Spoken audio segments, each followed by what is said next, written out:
Welcome into Sports Talk with Krish for the 2025 Rose Bowl. And yes, I know that everybody's attention is currently on the Chick-fil-A Peach Bowl, so I'm also going to give you some insight on that game as well, as Texas in double overtime has just scored a touchdown and gotten the 2-point conversion. I am live for the Rose Bowl today with my partner, Samuel. Samuel, how are you doing? Doing pretty good. Ready to see an Ohio State win today, Krish. And this is crazy because we kind of got to go back and forth. Yeah. The Buckeyes do get the ball first, so Will Howard will take the field right here at the Rose Bowl. But while we're handling the Rose Bowl, we're also all watching this Texas game. Double overtime, the Longhorns score a touchdown and get the 2-point conversion. It is 39-31 lead for Texas. Arizona State will have a chance to get the ball back for double overtime. They're going to need a touchdown and a 2-point conversion. Mind is boggling, Samuel, but we got to focus on this game as well. Yeah. I know you're a big Ohio State fan today, so what do you expect from your team? Honestly, I didn't expect us to win against Tennessee, but now that we did win against Tennessee in the way that we did, I expect a big win here today.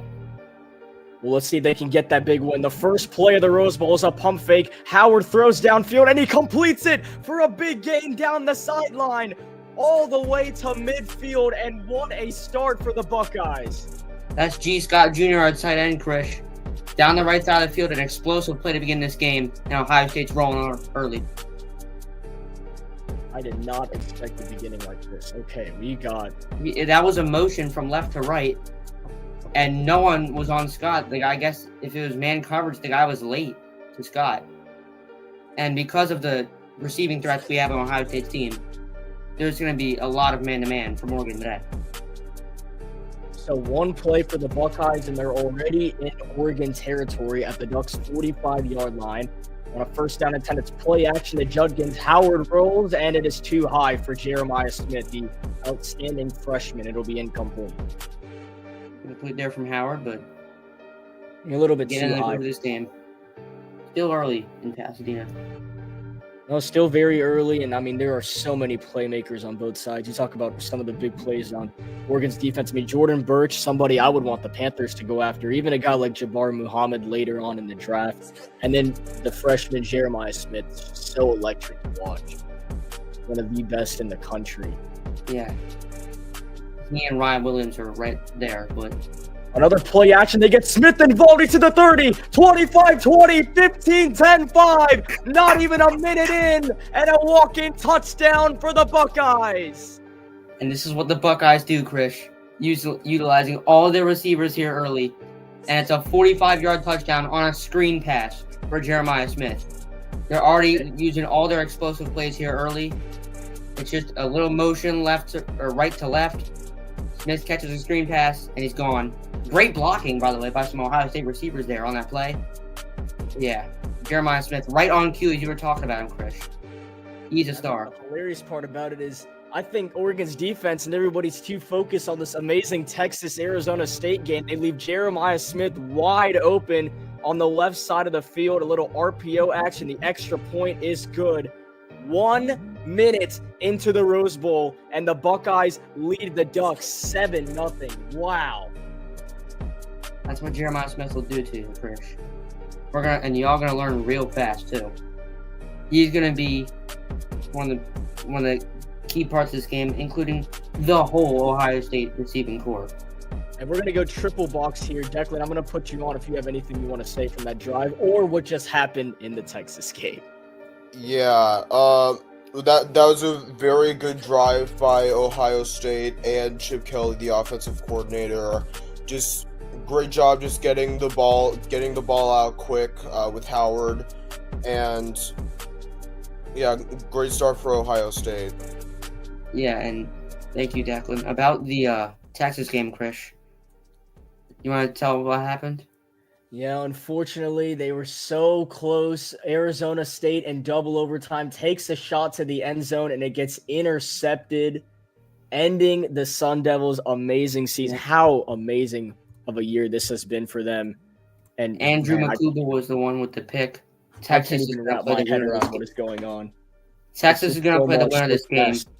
And I was a lot lower on Texas than a lot of people were, and I think that showed. Texas did not really have that good a win on their resume, and they still don't, to be fair.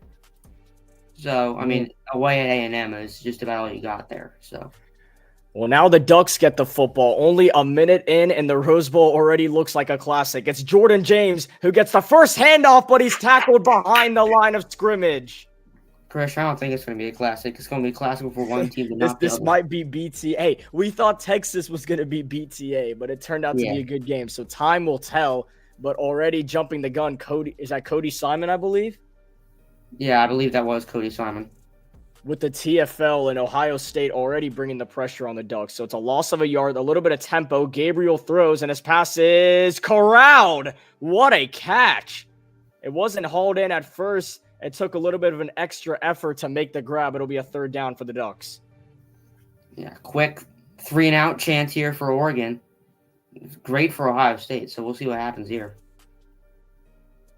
Yeah, which would be really unfortunate for the Ducks. Already giving up a touchdown a minute. You can already see that Ohio State was way more prepared for this game. Yeah. So Wade James in motion. 3rd down and 6. Gabriel chucks it down. Jordan James with the football. He's got a long way to go and is going to come up a yard shy. 4th and 1 for the Ducks. I think Oregon's going to have to punt here. I think it's too bad of field position to do anything with that. So Ohio State probably going to get the ball back here. And you've seen a pattern, I guess, in the last 3 CFP games leading up to this. I'm talking Ohio State's first round game, Penn State, Boise State, and the previous game we just saw, Texas, Arizona State. We've seen one team get out into a very big early lead, and then the game kind of cools down, and there's a team that bounces back. So we'll see what happens here. And this one is going to be fair caught about the 22-yard line. Yeah, I think it just switched over to McAfee's field pass. That's what that weird glitch was.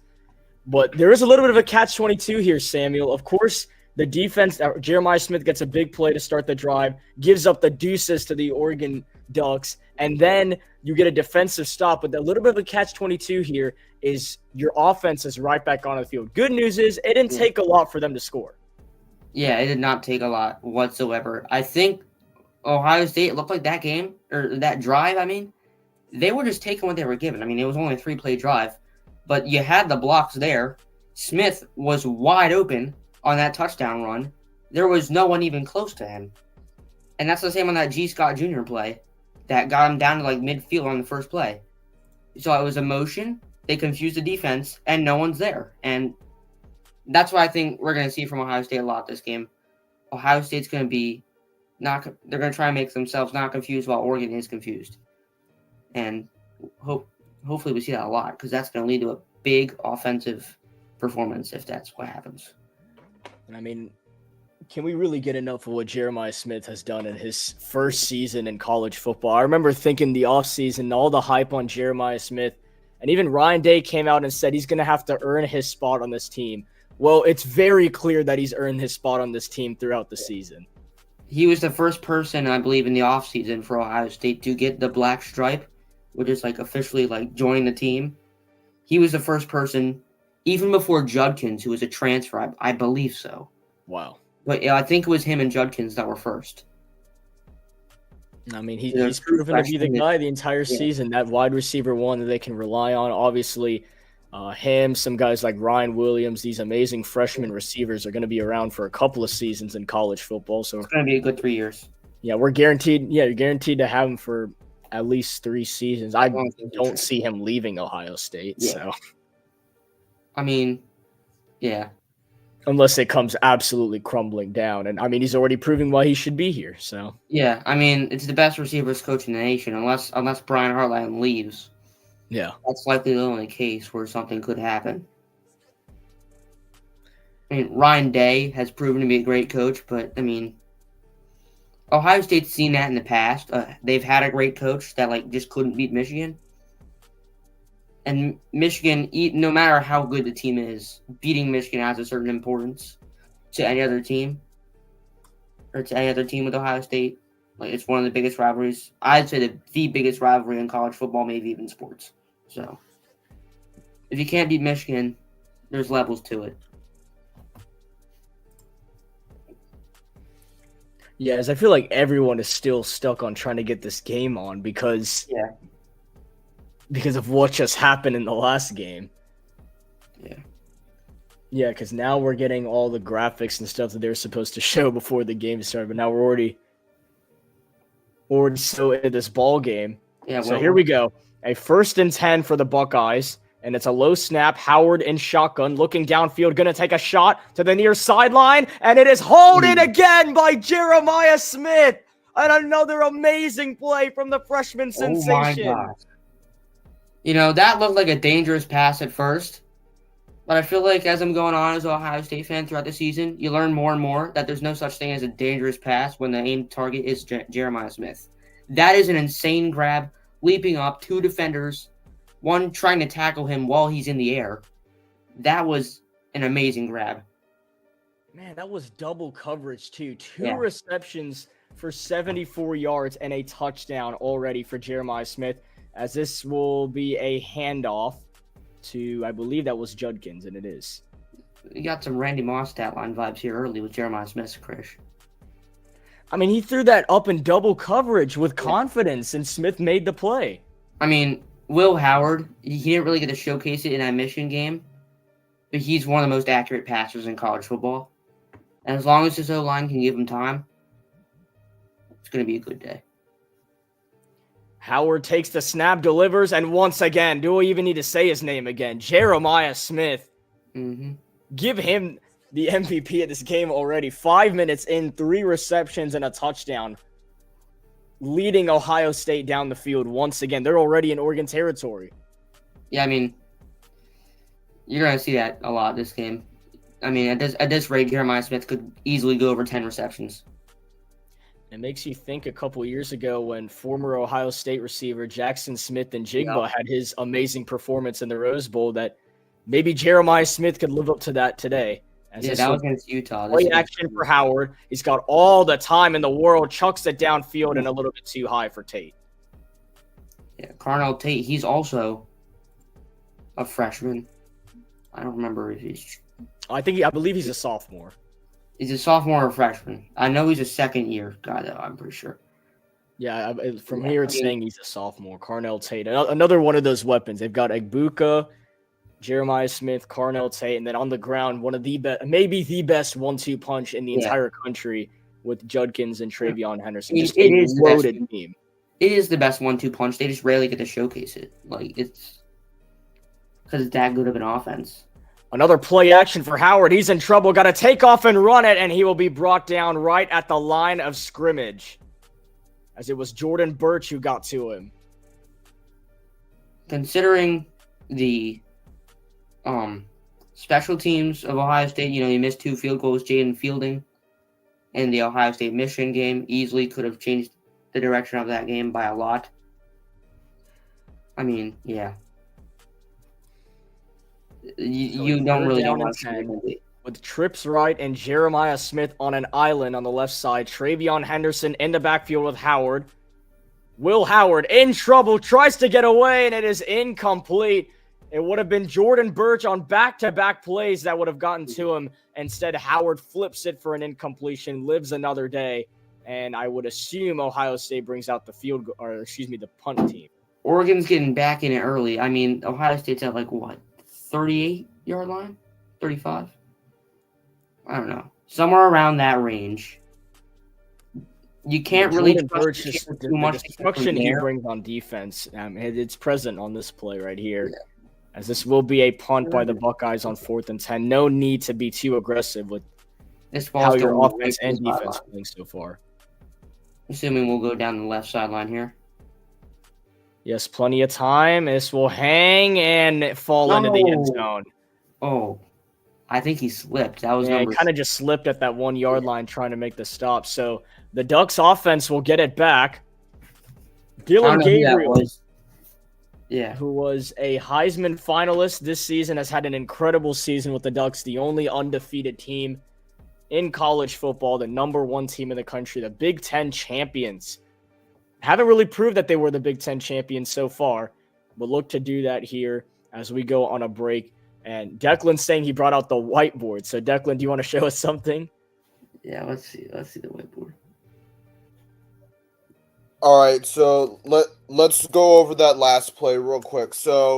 Oregon's Dan Lanning and Oregon defense run a 4-3, and this time they were in a cover 2 look, which means that there are gonna be 2 defensive backs here, while this guy and this guy are in coverage, and they brought one of these guys down as well as a spy on Will Howard, and then just the bull rush pressure of the Oregon front 4 got home just in time, or almost in time for the sack, but not enough, but just enough time for Howard to throw the ball away. So, good call right there from the Oregon defense and Dan Lanning. All right, thanks, Declan. I Very appreciate nice, very that. nice. That was a good way to look at that one. And I'm still trying to figure out who it was that made that attempt to try and stop it. It was barely an attempt, really. it was barely an attempt. Yeah, I mean, he had it. I think he just tripped. I think that was Lorenzo Styles. That was number 3, though, right?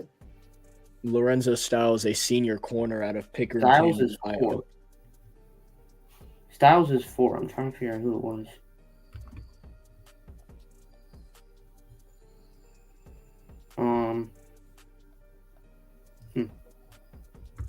All right, we'll figure that out later. Well, let's see if Oregon can finally prove that they are one of the best offenses and one of the best teams in the country, period. Because their record says that, and yes, they have defeated Ohio State earlier on in the season, but we talked about this last night, Samuel. Ohio State finally proved their potential against Tennessee in their first round playoff game last week in Columbus. And I think I know that it's traveling over as you've seen the first few minutes unfold. Yeah. I mean, Ohio State playing very well to start. They got a touchback there on the point, but it's all right. Still good field position for Ohio State's defense to force a point. They got about 30 yards before they can do that. And so, yeah. The wrong button and yeeted myself. My bad. Oh, my bad. All right, well, let's get back to it. We look at it was Rose Lorenzo Bowl, Styles, something I actually did not watch this year. I usually watch it every year. The app I was using had the wrong number. Sorry. There was a lot going on this morning. I'll just say that, and I wasn't able to tune into that. Now that the Sugar Bowl has been postponed, obviously we've heard in the awakens of the attack this late this morning and 3 a.m. this morning in New Orleans. The Sugar Bowl has been postponed to 4 p.m. Eastern tomorrow. More than likely will be called here now. But it is a developing, really heartbreaking story, and prayers to each and every one of those involved. A first down and 10, and it'll be a screen pass to Jordan James, and he will get a yard on the play. All right. I mean, keep getting short gains. I mean, it's got to be big gains somewhere in there. So if Ohio State keeps limiting them to like these short gains in it, like they're not going to get anywhere, and 7 points might just be enough. Jordan James, one of the most underrated backs in the country. 15 touchdowns on the season, over 1,000 yards rushing. I mean, they're just so much explosive on both of these offenses. As play action for Gabriel, he gets hit as he throws, and it's incomplete. Caleb Downs was lurking to that football. JT brought the pressure. It's 3rd and 8. Yeah, Caleb Downs with the play there, probably the best player in the transfer portal last year, or one of the best players. I mean, you've got quarterbacks in the playoff that were in the transfer portal last year. And JT got to his elbow, one of the best edges in the class this year. JTT would have been probably a first draft in the first 2 rounds if he entered the draft last year, but he went back to try and beat Michigan. That didn't work, so now they're trying to win a national championship. Yeah, him and Jack Sawyer, some of the best edge rushers in the country. 3rd down and 8. Gabriel steps up in the pocket, delivers over the middle, and his pass was nearly intercepted. Instead of his incomplete, it was Downs who almost had the pick. Instead, it would be a 3 and out for the Ducks. Downs looked a bit shaken up, but it looks like he's all right. Yeah, he took a hit. Gabriel zipped this ball in here as fast as he can. There was only like maybe a second of that opening to get it. I believe that was that. Let's see. Downs was just right there. There was really nothing. I don't know where Gabriel. Oh, he hit Hancock. He hit Jordan Hancock. That's what happened. I honestly don't know where he was trying to go back to Tez Johnson, as this was what happened on this punt? It bounces back to the 45-yard line, so Ohio State is set up nicely. I mean, that was not the best punt in the world. In the first place, that was not a good throw by Gabriel. That was off target. If you're going to throw in a tight defense, you've got to make a good throw. That's why Ohio State went out and got Will Howard, because he can make those types of throws. All right, you know what? I'm going to take that back. I'm not here to say Dylan Gabriel's better than Will Howard. Okay? Or, I mean, the other way around. Yeah. I wouldn't say that either. But, I mean, right now I would say that because this Ohio State defense has Gabriel on locks. That's the second time he's trying to throw it into a window for Tez Johnson. And Johnson had a little bit of an opening, but that ball was placed off to the point that Caleb Downs, if it weren't for taking a hit by his own teammate, more than likely would have come up with the interception right there. I mean, to be fair, they were both just trying to make a play on the ball. True, it's a 50-50 ball. That's more of a hospital ball for Tez Johnson. So Hancock can't really see what Downs is doing. He's just trying to make sure Johnson doesn't make the catch. So no blame there, and you still get good field position. So how much of the Chick-fil-A Peach Bowl game did you actually end up watching? I did watch most of it. I turned it off for a bit at 24-8. Went over to my friend's house for like 30 minutes. He told me the game was tied. I had no. I mean, I saw on my phone that it was 24-16. Yeah, that was a pretty crazy game. No, I'm really unfortunate that they lost, man. Yeah. But they left with an impact, and I really wanted them to win that. Texas, I mean, it feels like after that game that the winner of this game is just going to go to the Natty. And it's not really much. I think so. I don't know. I don't know if it's going to be necessarily a steamroll. I know we were just talking about how Texas is I do agree that Texas is fraudulent and that they should have won this game by a lot more. With that being said, both these teams are very good. I think either of these teams can absolutely beat Texas. But I don't know if Texas is going to get absolutely steamrolled like we're thinking, because Texas still has a fight. Yeah, Texas still has one of the best defenses in the country. It was a complete. If you're watching that game, it was a complete mental collapse by everyone on that team to give Arizona State a chance.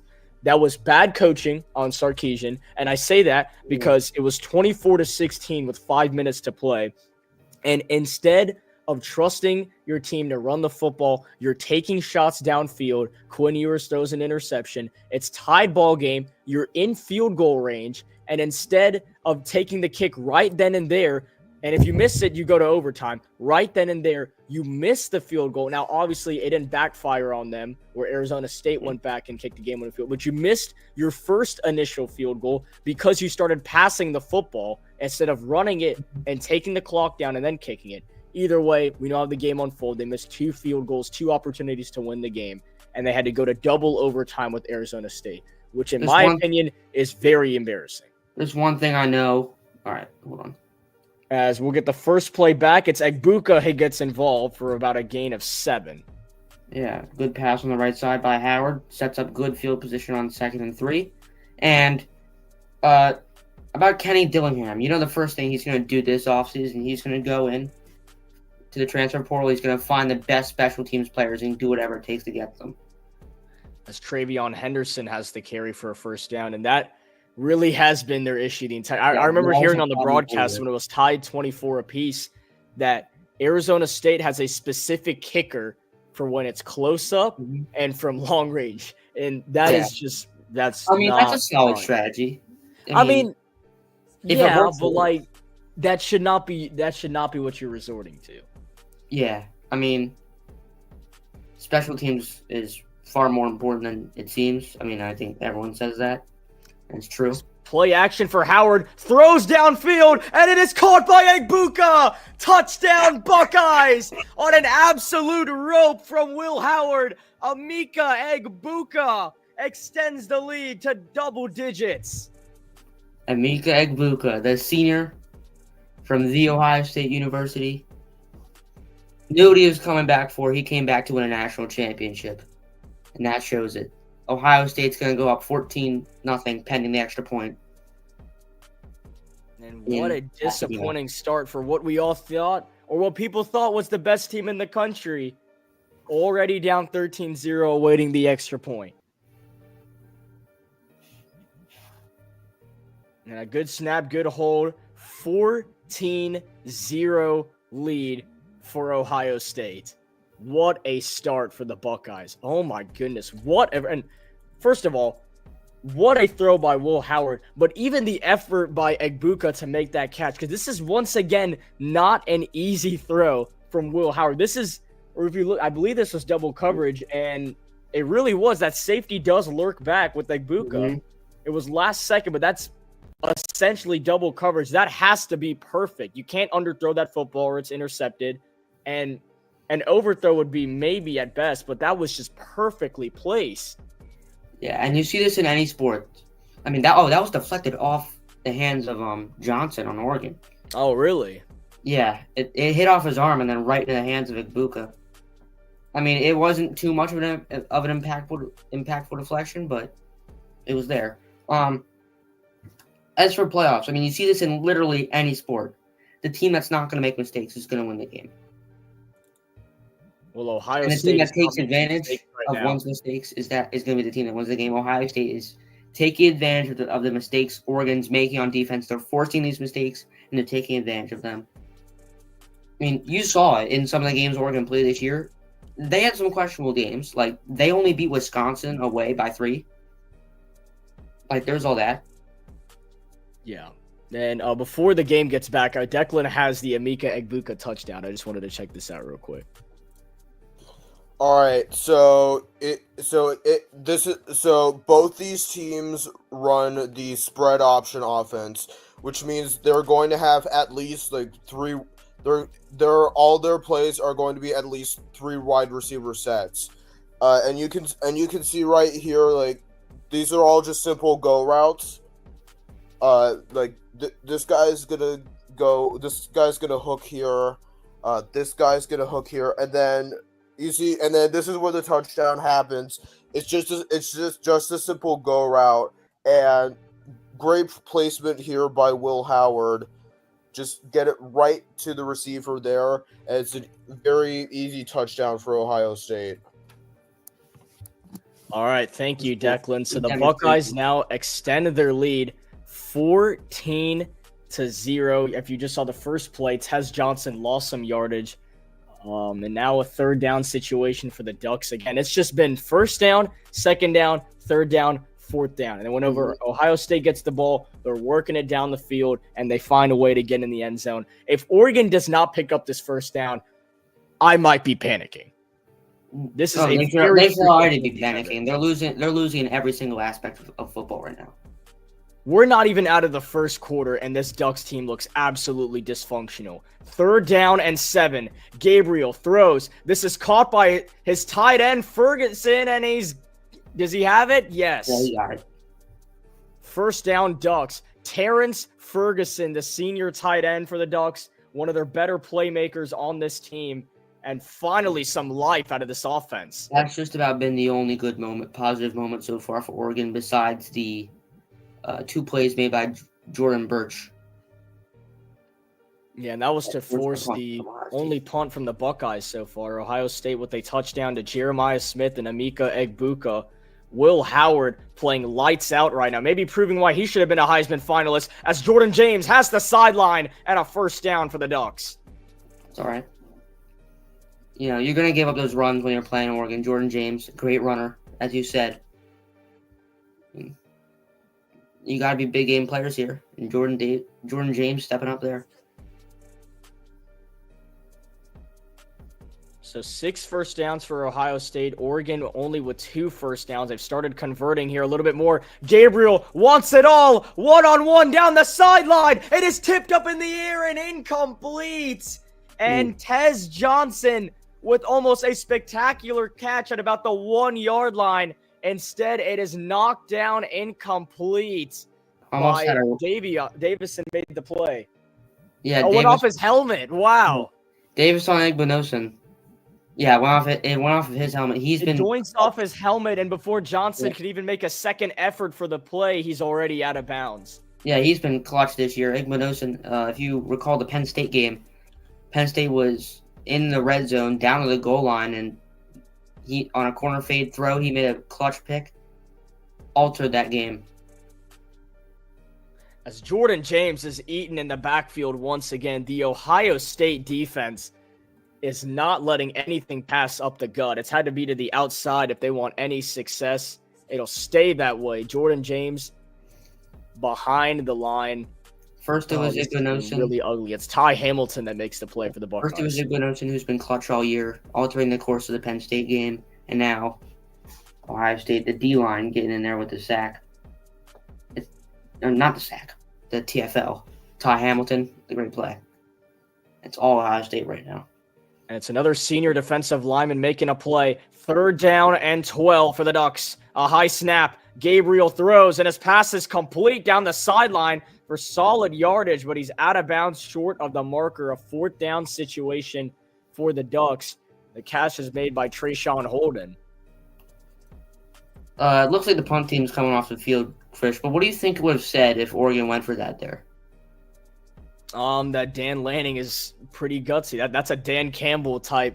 It's not guts. That's panic. If they go for that there, I don't want to say necessarily panic because if it's 4th and 3, they'll if it's 4th and 3, you go for it. Correct. Yeah.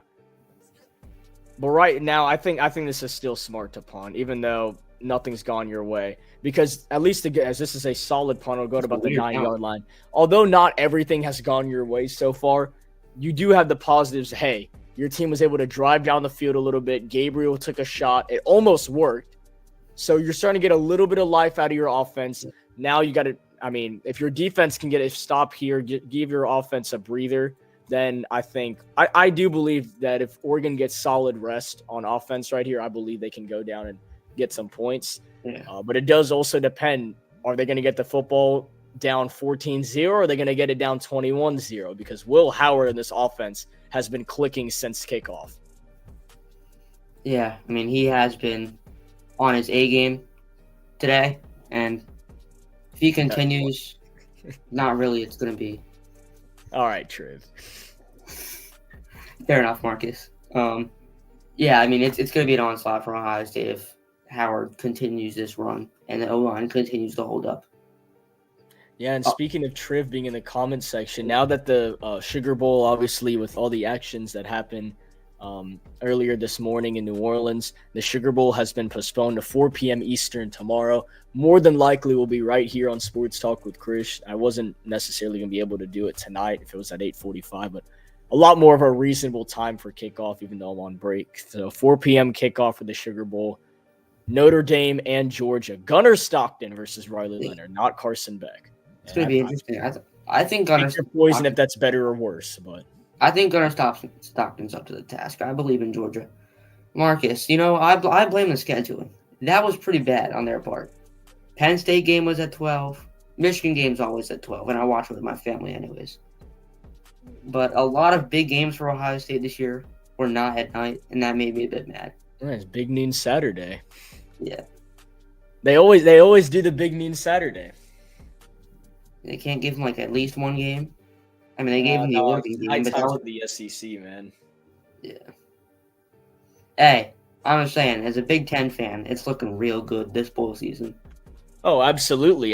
Texas just proved even more how they're fraudulent. And I'm still sad about Michigan winning, but the fact that Michigan beat Bama was pretty crazy. And it lightens the case of Ohio State losing to Michigan as well, but I'm past that at this point. No, it doesn't matter at this point. Look at it doesn't matter the Rose Bowl.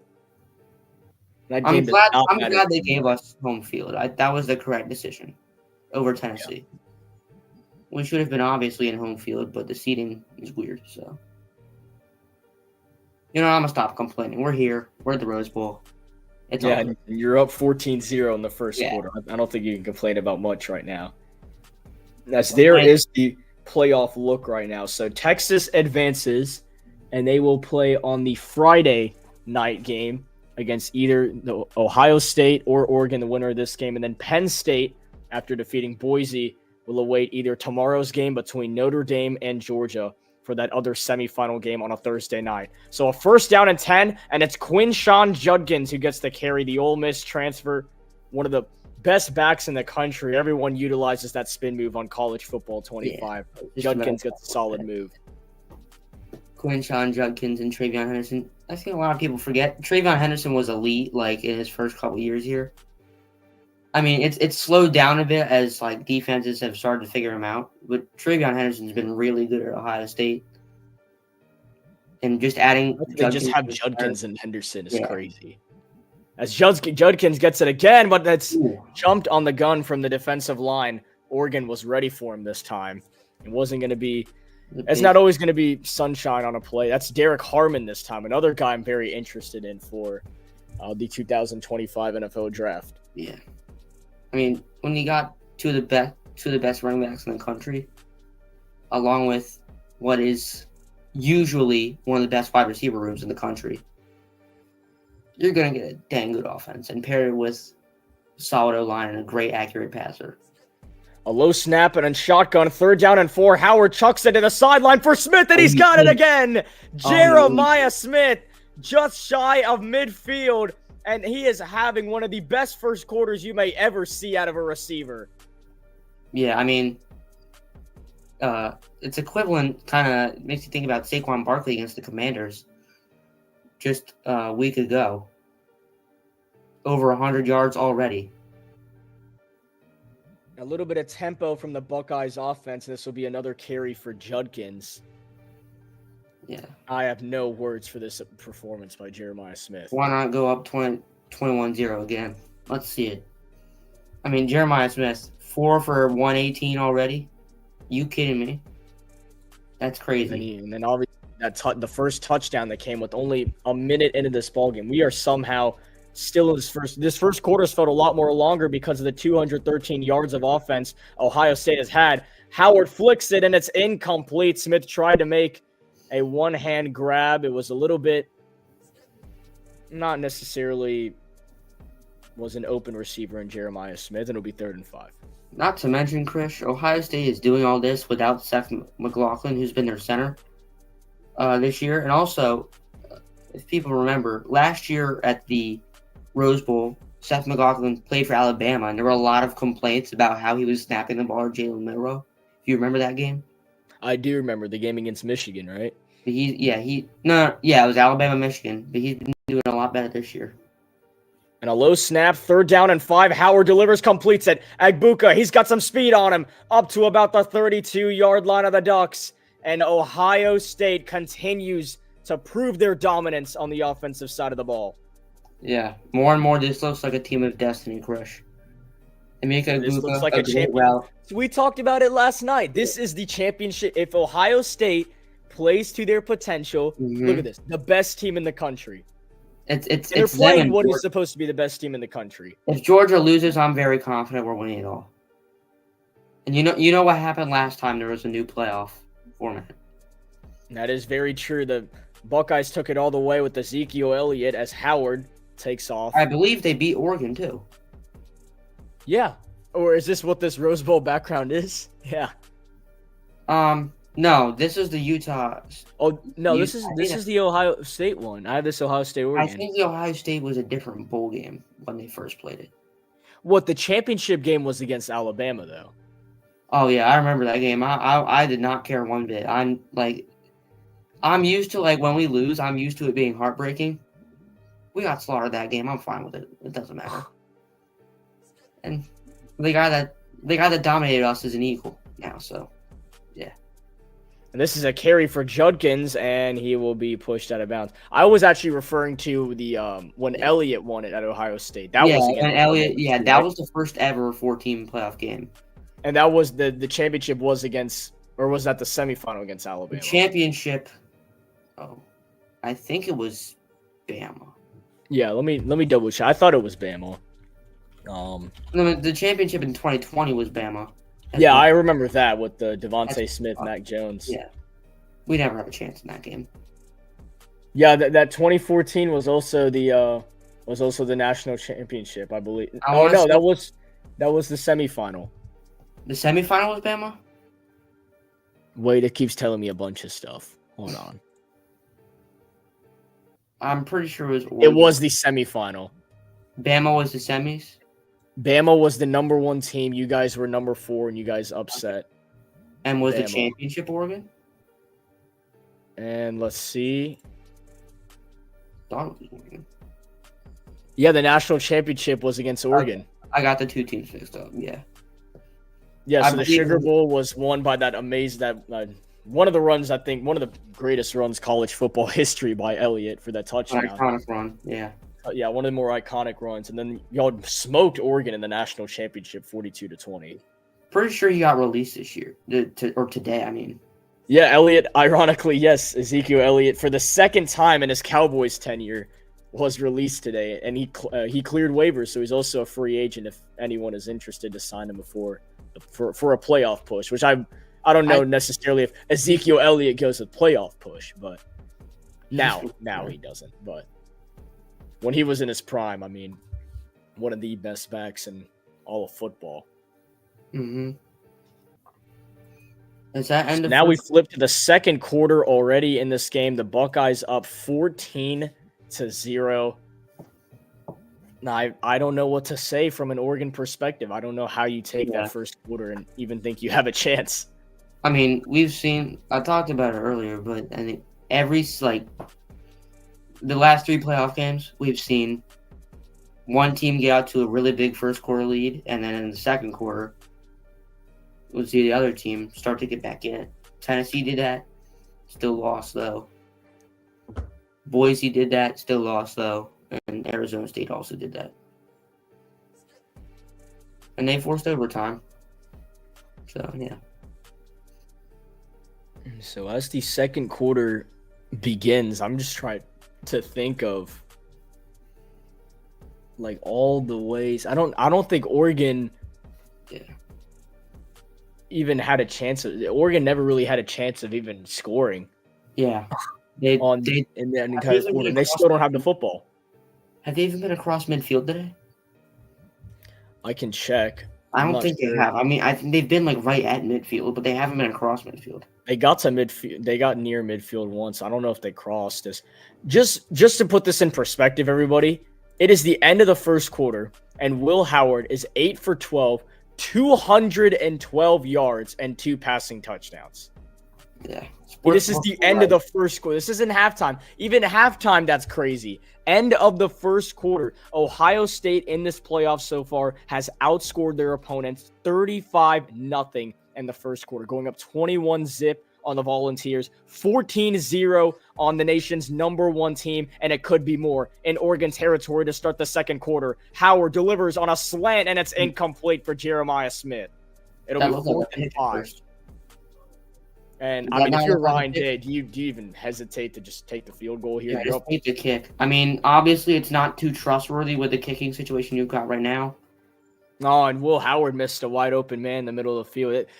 He's just looking at Jeremiah Smith right now. I can't really blame him. I mean, Noah Ruggles, I know he's known for the missed kick that was not even close against Georgia, but he was a good kicker. The kicking situation now is not as good with Jaden Fielding. As Fielding, this is from 46 yards out. That one looks pretty accurate. Does it have the leg? And yes, he does. Right down the pipe. It is drilled. Everything going in the Buckeyes' direction as Ohio State now leads 17-0 on Oregon. It worked, Fish. It worked. Yeah, I could see why you're talking though. Fielding hasn't been. I mean, what I'm saying though is kind of true though. Like Ruggles, he made the game-winning kick the last time Ohio State was in the Rose Bowl. Was that against Utah? Yeah, I mean that was a tie game, but when he made the kick, and that was when Smith and Jigba went off, right? That was against Utah. Yeah, he made the kick and then he waved to a Utah player diving on the ground. Okay, yeah, I remember watching that game. That was C.J. Stroud. Yeah, that was a great game. What is happening this year with Utah though? Cam Rising's somehow still in football, man. They're not good. They weren't good this year. No, they were not good. They really weren't. Yeah, that was surprising. I mean, I didn't think they were going to be all that. Yeah, but make a bowl game at least, you know? Jeremiah Smith compared to the likes of T.O. and Julio Jones, if you look at his height, weight. And, I mean, he looks like prime T.O. right now. Look at these stats. Jeremiah Smith with 4 receptions, 118 yards, and a touchdown in the first quarter. What I just can't get my head around is Will Howard having 212 passing yards and 2 touchdowns in the first quarter. That is just out of the 200. Yeah. That is pretty 17 zip, 10 seconds into the second quarter. So if you're the Oregon Ducks, you are supposed to be the best team in the country. As Samuel and I both agree, we both think Ohio State's the best team in the country. Obviously, record and stuff sets them to the number 8 seed. What do you do to get back in this ball game? As first down and 10, a carry for Jordan James, and he is met after a couple of yards on the carry. I believe that's Lathan Ransom. That was just one hit. Okay. Smoked taking that handoff. No chance to even look left. He's coming from the right side to do that, and as soon as James, I believe that was James, makes one hesitation of a cutback, he is right there. And that was indeed Lathan Ransom, the senior, who makes that hit. After a gain of 3 from Jordan James, it'll be a 2nd and 7 for the Ducks. James moving on the left and right side of Gabriel. They've got 2 receivers on both sides. It's going to be a little bit of a toss to James this time, and he will gain a yard or 2. It's a dog pile trying to push him for as many yards as possible, but Ohio State's defense continues to shine. It's Simon who helps them out in there. And you look at some of the defensive starters for their years at Ohio State. I mean, it's a veteran defense. You could really say that other than Caleb Downs transferring, it's a pretty veteran defense. In college, veterans win, and you see that there. One of the more experienced defenses in all of college football. Yeah, and also the transfers are like... Are remarkable, absolutely. A 3rd down and 6 on a rope. And did he Holden get this football? Yes, he did. First down, Ducks. Trayshawn Holden with the reception. It was a low throw by Gabriel, and he got I don't think that ball hit the ground. That is a catch by Trayshawn Holden. Holden played a big role. I believe he was ejected in the Ohio State game. This will be a carry for Jordan James, and it'll be another yard or 2. So they're really trying to establish this run game. But if I'm Dan Lanning, you're down by 17. You got to go. Was Trayshawn Holden ejected in the earlier Ohio State-Oregon game this year? I didn't actually get to watch the Ohio State, or I watched like the final minute when Will Howard slid. I saw the ending, but I didn't get to watch the whole game. There was an Oregon receiver that got ejected. I'm pretty sure it was Trayshawn Holden. I can check the next timeout. Ohio State's out for revenge this year. Jordan James on another carry, and he's taken down right at the line of scrimmage. I understand your point of trying to run the football if you're Dan Lanning, but you got to go, man. It is 3rd down already. You're down by 17 early in the second quarter, and you know what this Ohio State offense has given your defense. You have to move the ball down the field. You have weapons. You have Evan Stewart. You have Tez Johnson, and you've got Dylan Gabriel at quarterback. Yeah, I mean, obviously you want to just try and chip away, and they have time to chip away, like right now, but there's going to be a time that comes in this game where you can't chip away. You just have to be aggressive. And a 3rd down and 8. Gabriel throws immediately, and Tez Johnson takes a hit for the football. He makes the catch. It is still 4th down, and if you're Dan Lanning, what do you do here? As that was not a good throw by Dylan Gabriel. Is waiting, and I think they're going to keep him on the field, Samuel. That's a good decision by Lanning. I mean, Dylan Gabriel easily could have made that throw made that throw catchable for Tez Johnson in a position where he could have gotten the first down, but he throws that ball high, and Tez Johnson having to take an extra few even milliseconds to get that ball makes a big difference. And there was a little bit of movement, I believe, or maybe somebody called timeout. So it'll be Ryan Day that takes a timeout just in case. All right, that's fair. Oregon, that is a good timeout, I must say. Kind of frees Oregon in their tracks. I think both of them were going to call a timeout, and they were just kind of just like a standoff. Whoever's going to call a timeout first. And I think Oregon was ready to snap the ball. I think that's a good timeout. I don't know if Oregon was really ready to was going to call a timeout or not, but yeah, it makes sense. we got Declan on the sideline ready to share some stats if you want to go to him. Oh yeah, Declan, go ahead. Yeah, thanks, guys. I just want to put into perspective, like, how dominant Jeremiah Smith has been in this game so far. Just only in the first quarter alone, he was targeted 6 times, and he had 4 catches, 118 yards, an average of 29.5 yards per catch, and of course the touchdown that started the scoring for Ohio State. All right, perfect. Thank you, Declan, as usual. So now we got to deal with a 4th down situation for the Ducks. Not necessarily sure if they're going to go for this or not.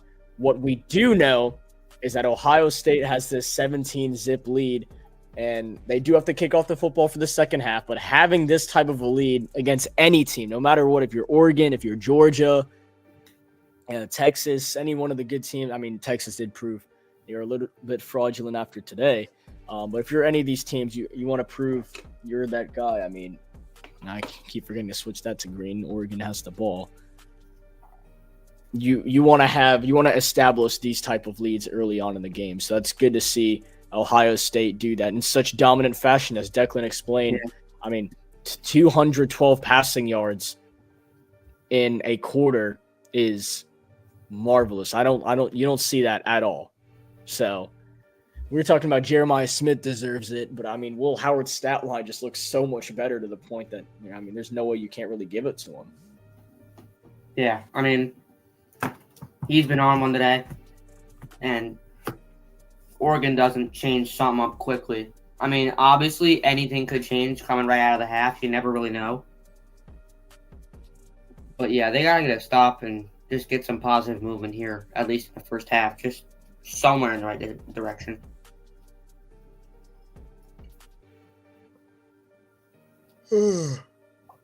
Looking at highlights from this Panthers game, should I even be surprised that we lost 48-14, man? Our defense is full of XFL players. It's actually insane. And Bryce Young did solid for his circumstances, not even having Chuba Hubbard. So 4th down and 3 for the Ducks. And I know we were saying if they go for it on that last 4th down, it's panic mode. I think you, no matter what, have to go for it right here. 4th and 3 for the Ducks. They're going to wave Johnson in motion. Gabriel takes the shotgun snap. Looking, delivers. It is tipped and incomplete. It was in the vicinity of Terrence Ferguson, but the Ohio State defense gets a stop. Actually, a good thing they didn't pick that ball because they probably wouldn't get back to where they would have gotten. So, good on them for not making that. Yeah, I think just making a deflection, let the ball hit the ground and get your stop. And this is really bad for Oregon now because Ohio State's got a good field position and a chance. Well, they're not going to go for 2 if they score, but a chance to make it a 24-0 ball game. They could really just run up the score if they want to at this rate. Yeah, I mean, I'm assuming there's going to be a lot of runs and 3rd down passes here for Ohio State. Yeah, kind of way just I mean, there's so much clock left in this first half. If you can get another score while taking down some clock, you're really putting pressure on Oregon. It's going to be up to first down and 10. It will be a carry for Judkins, and Quinshon Judkins will get over the 50. So they're back in Oregon territory for the 7th billionth time, it feels like. And Judkins with a solid carry. Just the quarterback comparison tells you everything. Dylan Gabriel has the same amount of completions on 1 less attempt of Will Howard, but only has 47 passing yards compared to 212 from Will Howard, with Howard also having 2 touchdowns. Also, Ohio State have done this, and they haven't even gotten a turnover.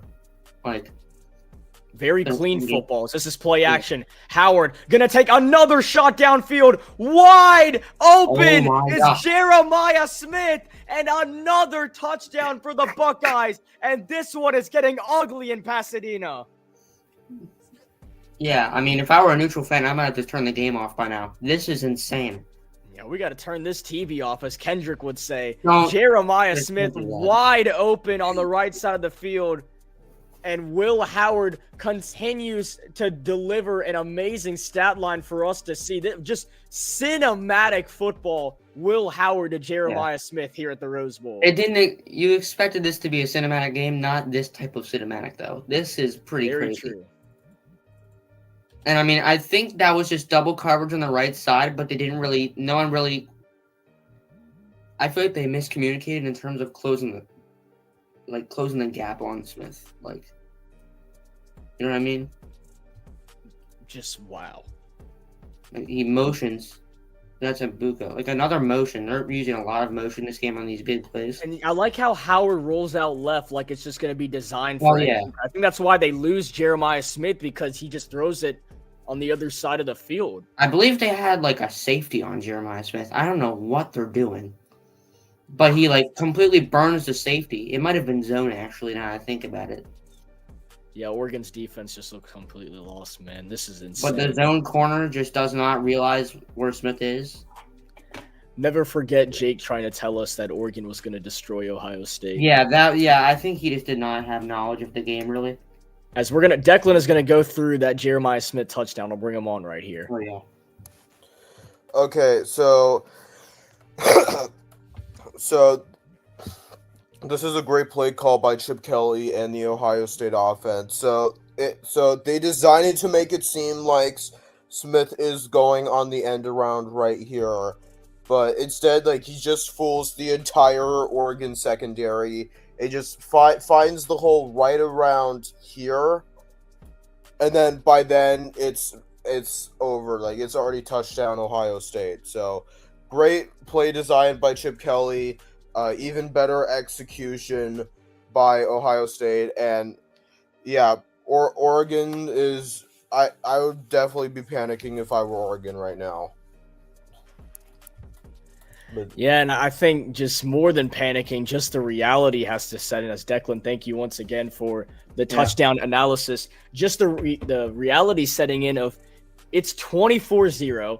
Your offense cannot move the football, and your defense has given up multiple deep shots down the field from Will Howard and Jeremiah Smith. Now you look at the stat line. Will Howard, 9 for 14, 255 passing yards, and 3 passing touchdowns. Jeremiah Smith, 5 receptions for 161 yards and 2 receiving touchdowns. Keep in mind, there is 10:30 to go in the first half.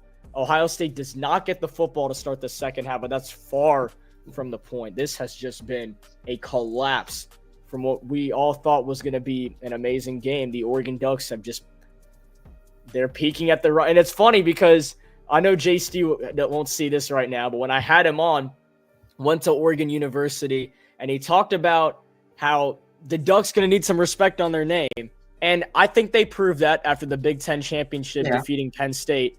But today, I mean, and he also, a big thing that J.Stu talked about was you don't want to peak at the wrong time. And I think right now, Ohio State, that obviously infuriating loss to Michigan, but they're peaking at the right time. A big playoff win against Tennessee, motivating win against Tennessee, and now you're up 24-0 on Oregon. Yeah, and, you know, Oregon, you could tell, even in that Big Ten championship game, there were some mistakes being made. I was watching College Game Day earlier. They were talking about it. That was a win against Penn State, but there were clearly flaws in that win.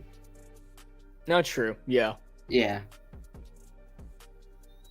Man, I did not. I think the funniest part is everyone was so upset earlier today. Like, why is Arizona State playing Texas in the college football playoff? This is terrible. It's a good game. And then what everyone is expected and wanting to watch has turned into this.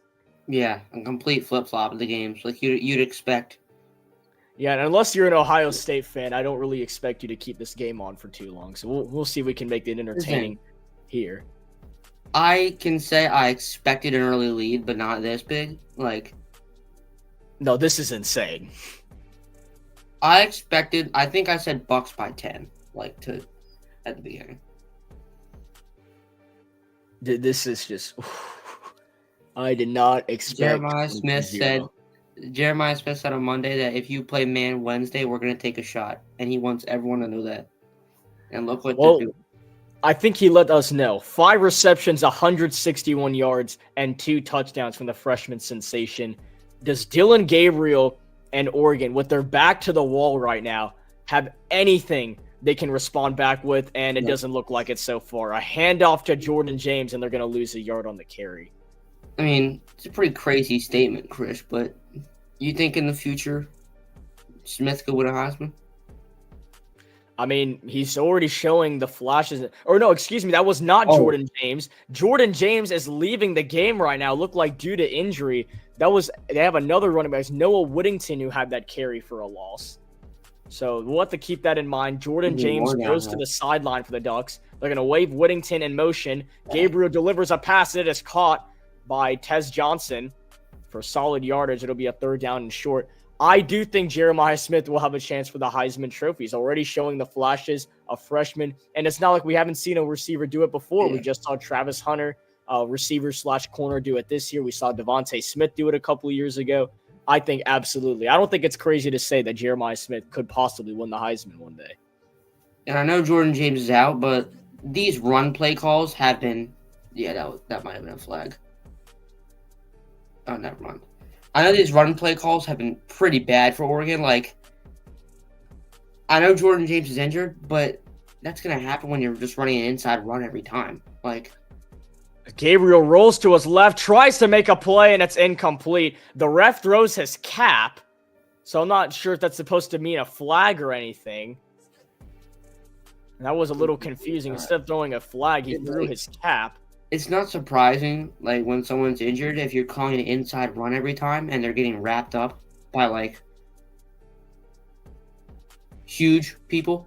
Like, he tried to throw to his receiver, but he fell down before he could even look at the football, and it was nearly intercepted by down. So Oregon once again sending out the punt unit. This is embarrassing. I mean, about Jordan James, though, it's like, you saw the play calls they were calling for Jordan James to get the ball. They were all inside runs. Like, he's going to get injured. Like, if you keep calling that multiple times. Yeah, I don't know why they're not utilizing, like, Evan Stewart. I mean, we just saw Tez Johnson make a play on this drive after punting it. Ohio State, they're not utilizing their playmakers. Ohio State has, like, almost everyone's, like, juniors, seniors, and, like, the ones that are, like, first or second year players are, like, they've transferred in. Like, they're all huge. I don't know why you're running the ball up the middle so much. And, like, I'm not going to blame something about the injury, but, like, if you see that happening multiple times, it's like, it's not hard to believe what we just saw with Jordan James running off the field. Yeah, as Nick Bear knows nothing about college football, but he just texted me that, let me know if I'm wrong, is Oregon the fakest #1 team in the country that we've seen in years? Maybe we could talk about that here. I can't think of another #1 team in the country that would play like this, so I'd have to agree. I mean, I can't say they're fake because they've gotten to this point, but I mean, like, we've found a lot of fakes, like, so far. I mean, we kind of knew some teams that were fakes, but, like, I don't think that many people expected Tennessee to be that much of a fake when Ohio State just absolutely crushed them. And, like, same with this game. Like, I don't think Oregon's really a fake. Like, I think Texas has more of a fake than Oregon. Like,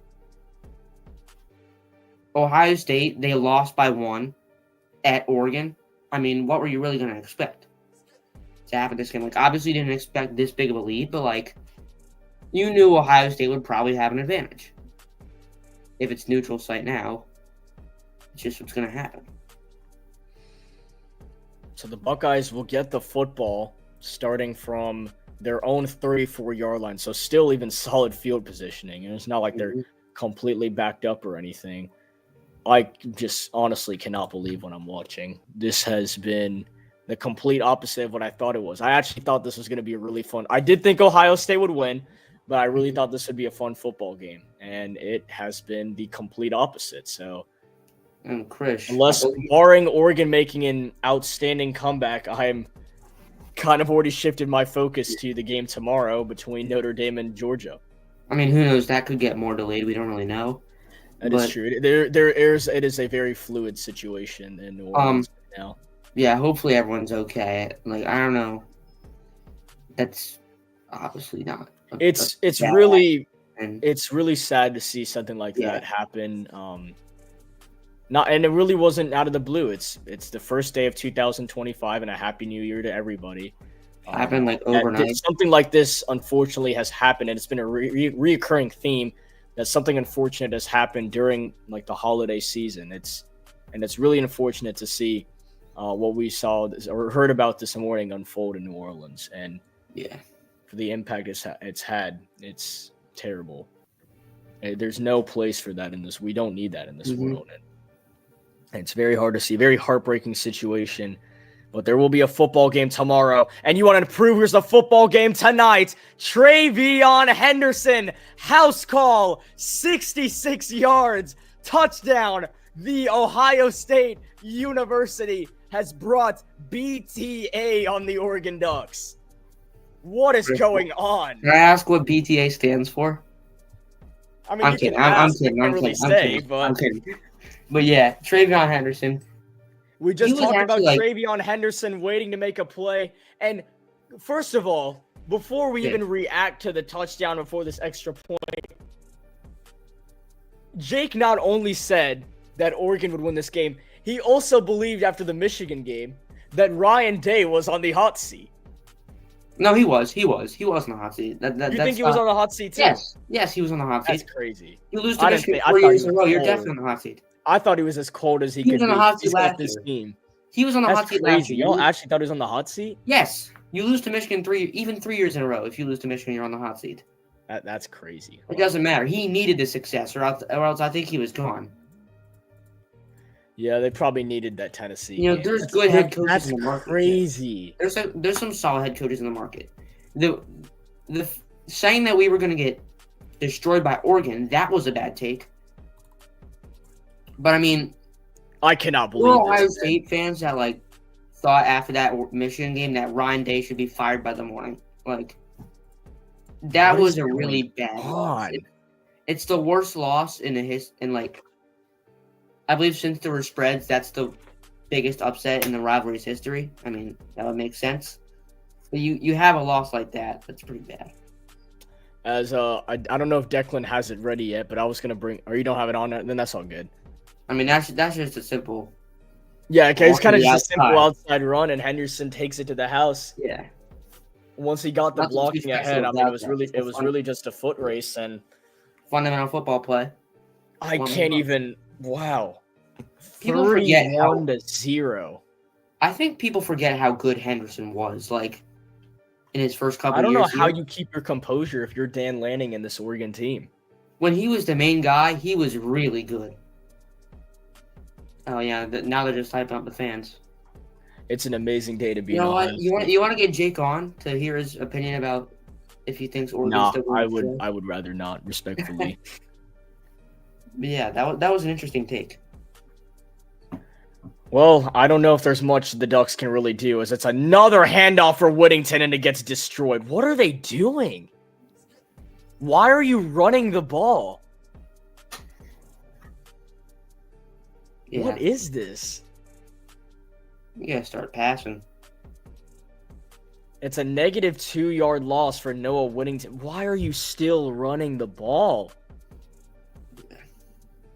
I don't know what is...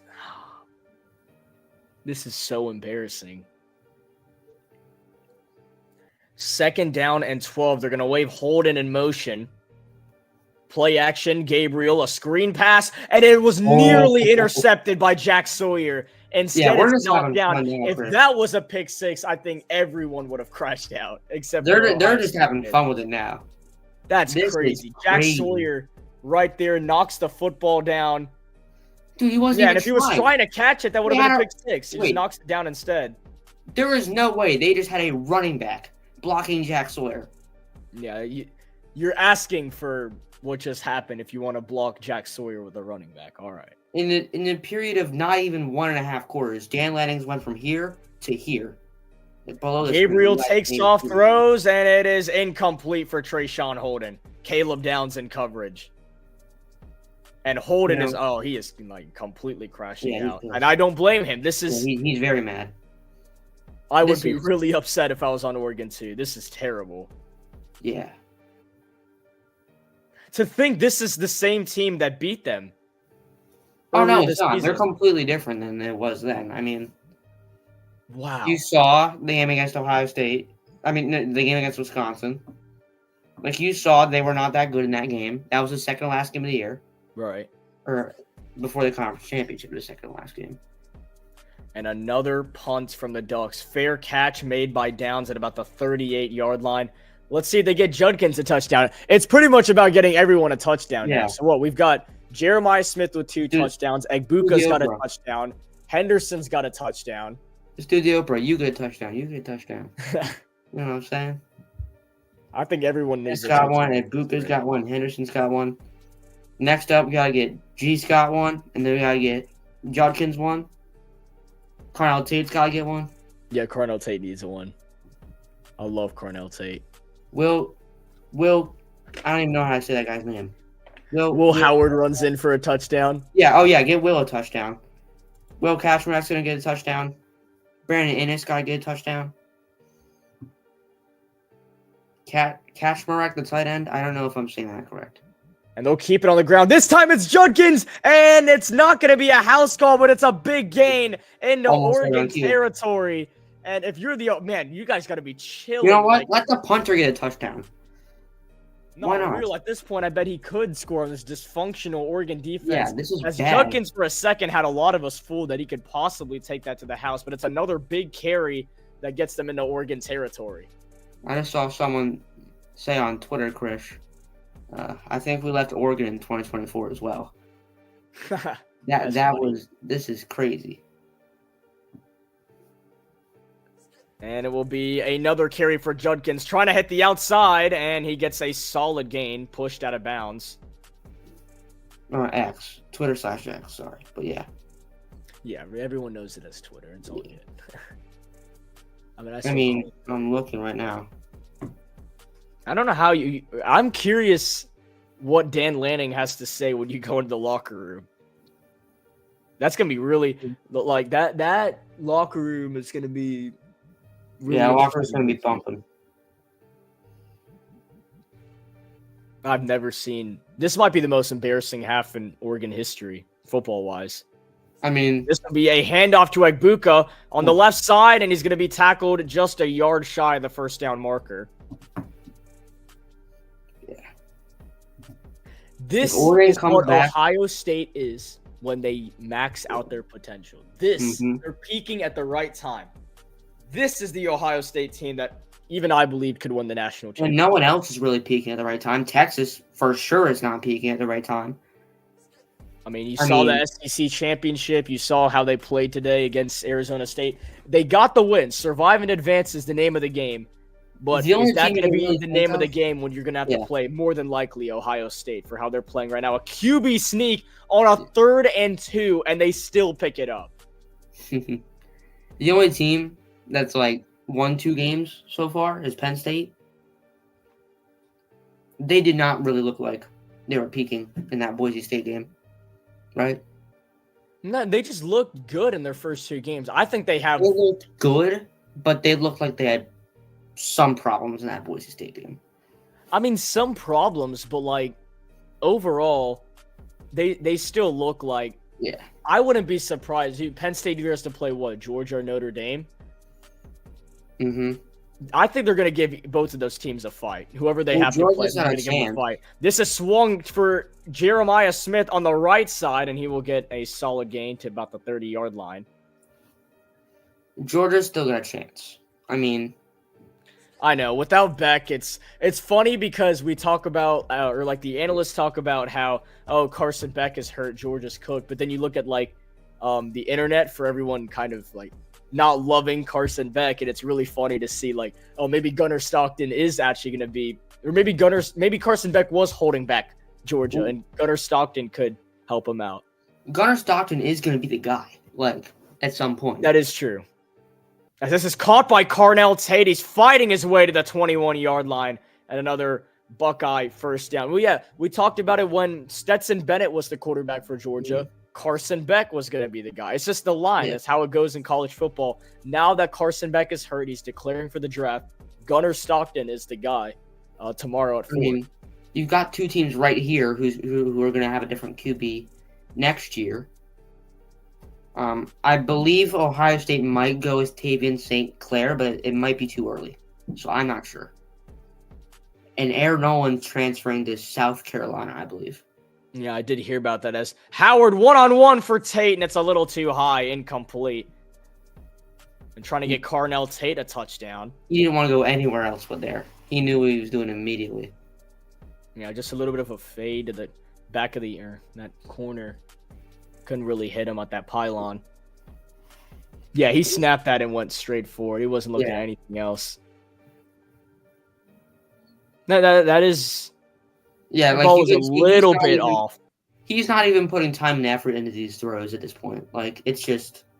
Yeah, it's just about... That's the highlight plays now. Yeah. A carry for Judkins, and... Oh, I thought he lost the football from that angle, but it'll be...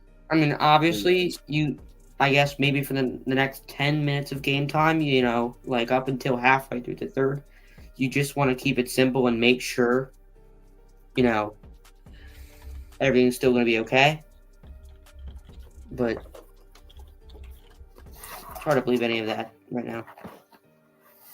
3rd down and 8 for the Buckeyes. After a 2-yard carry from Quinshawn Judkins, they got 2 receivers lined up on the right. Travion Henderson in the backfield, a low snap. Howard throwing to the end zone for Henderson. It's incomplete. There are no flags. It is 4th down, and the Buckeyes will more than likely bring out the field goal unit. Mm-hmm. This is an Fielding is 1 for 1 already today. Drilled it. 0 pressure kick. There is literally no pressure. Yeah. I mean, even if he misses it, it really doesn't matter. Just don't miss badly, I guess. Yeah. Fielding already drilled his kick from 46 yards earlier. And now this one appears to be a little closer, at least from where they're fielded at. And it will be 10 yards closer, a 36-yard attempt. The most important thing here for fielding is just some redemption, just getting back into a groove after what happened. And he's really getting back in his groove. Both of those kicks were perfect on line. 34-0, Ohio State leads Oregon. I think there's one drive they punt on, and other than that, they've scored on every single drive. I mean, right now you can't tell if this is Kent State or Oregon, Krish. Like, this is Oregon does look like Kent State. Like, Kent State. This looks very easy. What am I like? Chat, would ECU put up a better fight on Ohio State right now? Like, I mean, it's 34-0, right. 390 yards of offense in the first half. I'm not saying Oregon's worse than Kent State. Obviously, they're better than Kent State. But, like, you'd expect Ohio State to put up a performance like this when they're playing an out-of-conference game. And the fact that they're playing the number 1 team in the country and they're putting up this performance. They've already played them, by the way, and lost this season. Yeah. And I know, yes, it's a little different. It's been a couple of months, but, like, it was this season. They played the same quarterback and lost. Yeah, like, they're just having fun out there. Like, I know you're very good friends with, like, Jonathan Stewart, so I'm not trying to say anything that, like, completely, like...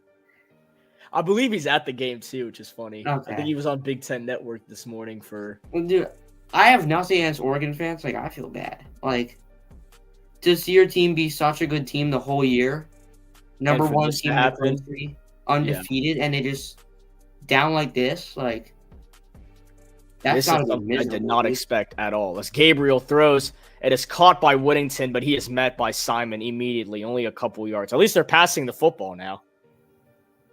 Yeah, I mean, I don't know how I'd feel about it, but I feel like a blowout loss is a bit better than like a heartbreaking loss. Like, this is a little bit too much, though. It depends on the circumstances, because it's like, I think you'd rather have a heartbreaking loss than this. If it's a blowout loss, it depends on the team though. Like if it's a blowout loss, it's like, okay, one team they were better, they were clearly better from us. We're gonna learn from that. We never really had a chance, and like that's but okay. Oregon's beaten this team and is the number 1 team. This is embarrassing for now. Yeah, this is just if it was the other way around, then not only would Ryan Day more. Actually, it's funny you think about it that way because Ryan Day might actually get fired if it's the other way around. The Ohio State game against Oregon, I didn't really like. It was heartbreaking, but it's like, here's the thing: you know you're gonna have a chance to possibly play them, in January, which is what's happening now, and you lose by 1 on the road. Your quarterback makes a crucial mistake. Who even really knows? Right. Who even really knows if you're going to make the field goal anyways, if he slides down in time? Right. Like, he does all that, and, like, he's going to learn. Like, he's been in big games before, and now he's showing up. Like, it's better to lose that game than this game. Like, No, absolutely. Yeah. You want to lose that game than this game. You get a chance to learn, and this happens. But, like... And talk about learning experience. Ohio State, the 2 losses that they have are probably the most, like, best losses they could have to learn from. Is losing. Obviously, it hurts. In Michigan, you can't. Oregon, Michigan, and it hurts lost to lose to Michigan, but you learn from that. It hurts to lose to Michigan, but would you rather lose to Michigan if it meant you won a national championship or playing like this? I think so. I mean, what you learn from that is, like, now you're not going to let a disaster like that happen again. Like, that's not going to happen in January. If they give us our chance, we're not going to mess it up. And that's what they've been doing. So they've been playing very well.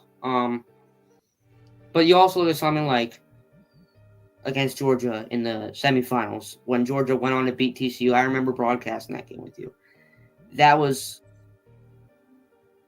We're doing exactly what we were doing on that broadcast.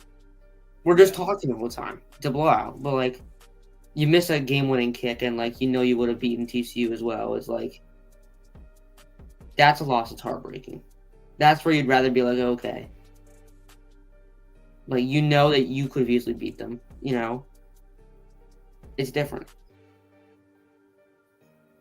Like the Panthers, right now, you'd rather get a heartbreaking loss if you're the Panthers. Yeah, right now in their situation. You'd rather be like, for example, Eagles, Chiefs, like those games. Yeah, Snicker just texted me, LMAO, what a waste of time. You had to win. Like, the Panthers had the win at points. If one play goes differently, the Panthers win that game. But they didn't win the game. They're not going to make the playoffs anyways. It's a better draft pick for what looks like a good team already. Like, when you see games like that, it's like you don't really mind it. Like, you can play up to the standards of those teams. Even if it's just like that was their peak. But if they're doing that, like, that's good. Like, they're growing. Bryce is growing. It's going good for them. 34-0. It is Oregon football in a 3rd down situation. 3rd down and 5 for the Ducks. I said it about maybe 30 minutes ago. This might be Oregon's last chance. And at this point, it's really just a football game. I don't think they even have a chance anymore. I mean, I think at this point, you just got to go for it at any point now. Like, it's over. Gabriel is going to roll to his right, throws, and his pass is caught for a 1st down to Terrence Ferguson up to the 40-yard line. And the Ducks, can they run a 2-minute drill, maybe find their first points of the ball game? I mean, Oregon's just not going to punt until they throw in the white towel, until they throw in the red towel. I don't know what color it is. Throw in the towel. But until they do that, like, they're not going to punt. Like, they're going to give it all they got. And they're letting the clock run here. Now down to 1:35 before Gabriel takes the snap, rolls to his left, comes back, takes a shot downfield, one-on-one coverage, and it's too far for Tez Johnson, incomplete. I believe that was Birkin coverage. And it was. Denzel Burke. He's going to be the next Denzel to go pretty high in the draft. Not as high as Denzel Ward, but yeah, the next Denzel. If he has an extra step or two, that's an interception from Gabriel. Just way too far ahead of Tez Johnson to even have a chance. I mean, at least he took a shot. At least he's being aggressive. You kind of have to be right now, so that is true. At least he did look downfield. So an incomplete pass to Tez Johnson. Now 2nd down and 10. Gabriel gathers his step. He's in trouble. Spins out of it and is sacked. The Ohio State defense gets to him. It's JT and company. 3rd and long for Oregon. Yeah. This is the Ohio State team we thought we were seeing at the start of the year. And they're finally here. This is amazing. Championship now, to be honest. This is the best they've played the whole year. It's not even close. They've peaked at the this right time. is the best team in the country right now. It's funny. My dad this morning said Ohio State by 40, and I'm like, you're stupid. No, I see that. Like, here's the thing. That's crazy. Here's the thing. All right, after this play. As Gabriel throws downfield wide open as Trayshawn Holden has a first down and more down the sideline to the Ohio State 25-yard line. Takes a hit. 30 seconds on the clock, and I believe the Ducks will call their first timeout. You got to just lock in here, and let's hold them to at least 3 here. I think he stepped out of bounds. Wait, yeah, he was out. What? Wait, he stepped out of bounds. I think that gets called back, right? And they snap it in time so it doesn't get called for anything. I mean, it's by Oregon. They knew so it what doesn't they were really doing. matter. Whittington cuts it up to about the 18. I believe they'll call timeout here. And no, why are they not calling timeouts? They call timeout. Good. He was far out of bounds too. Like that was easily. They got away with that. They tried to go fast and snap it. Yeah, no, that was smart. Yeah, because now they can't review, but he was absolutely out of bounds. That should have been called back.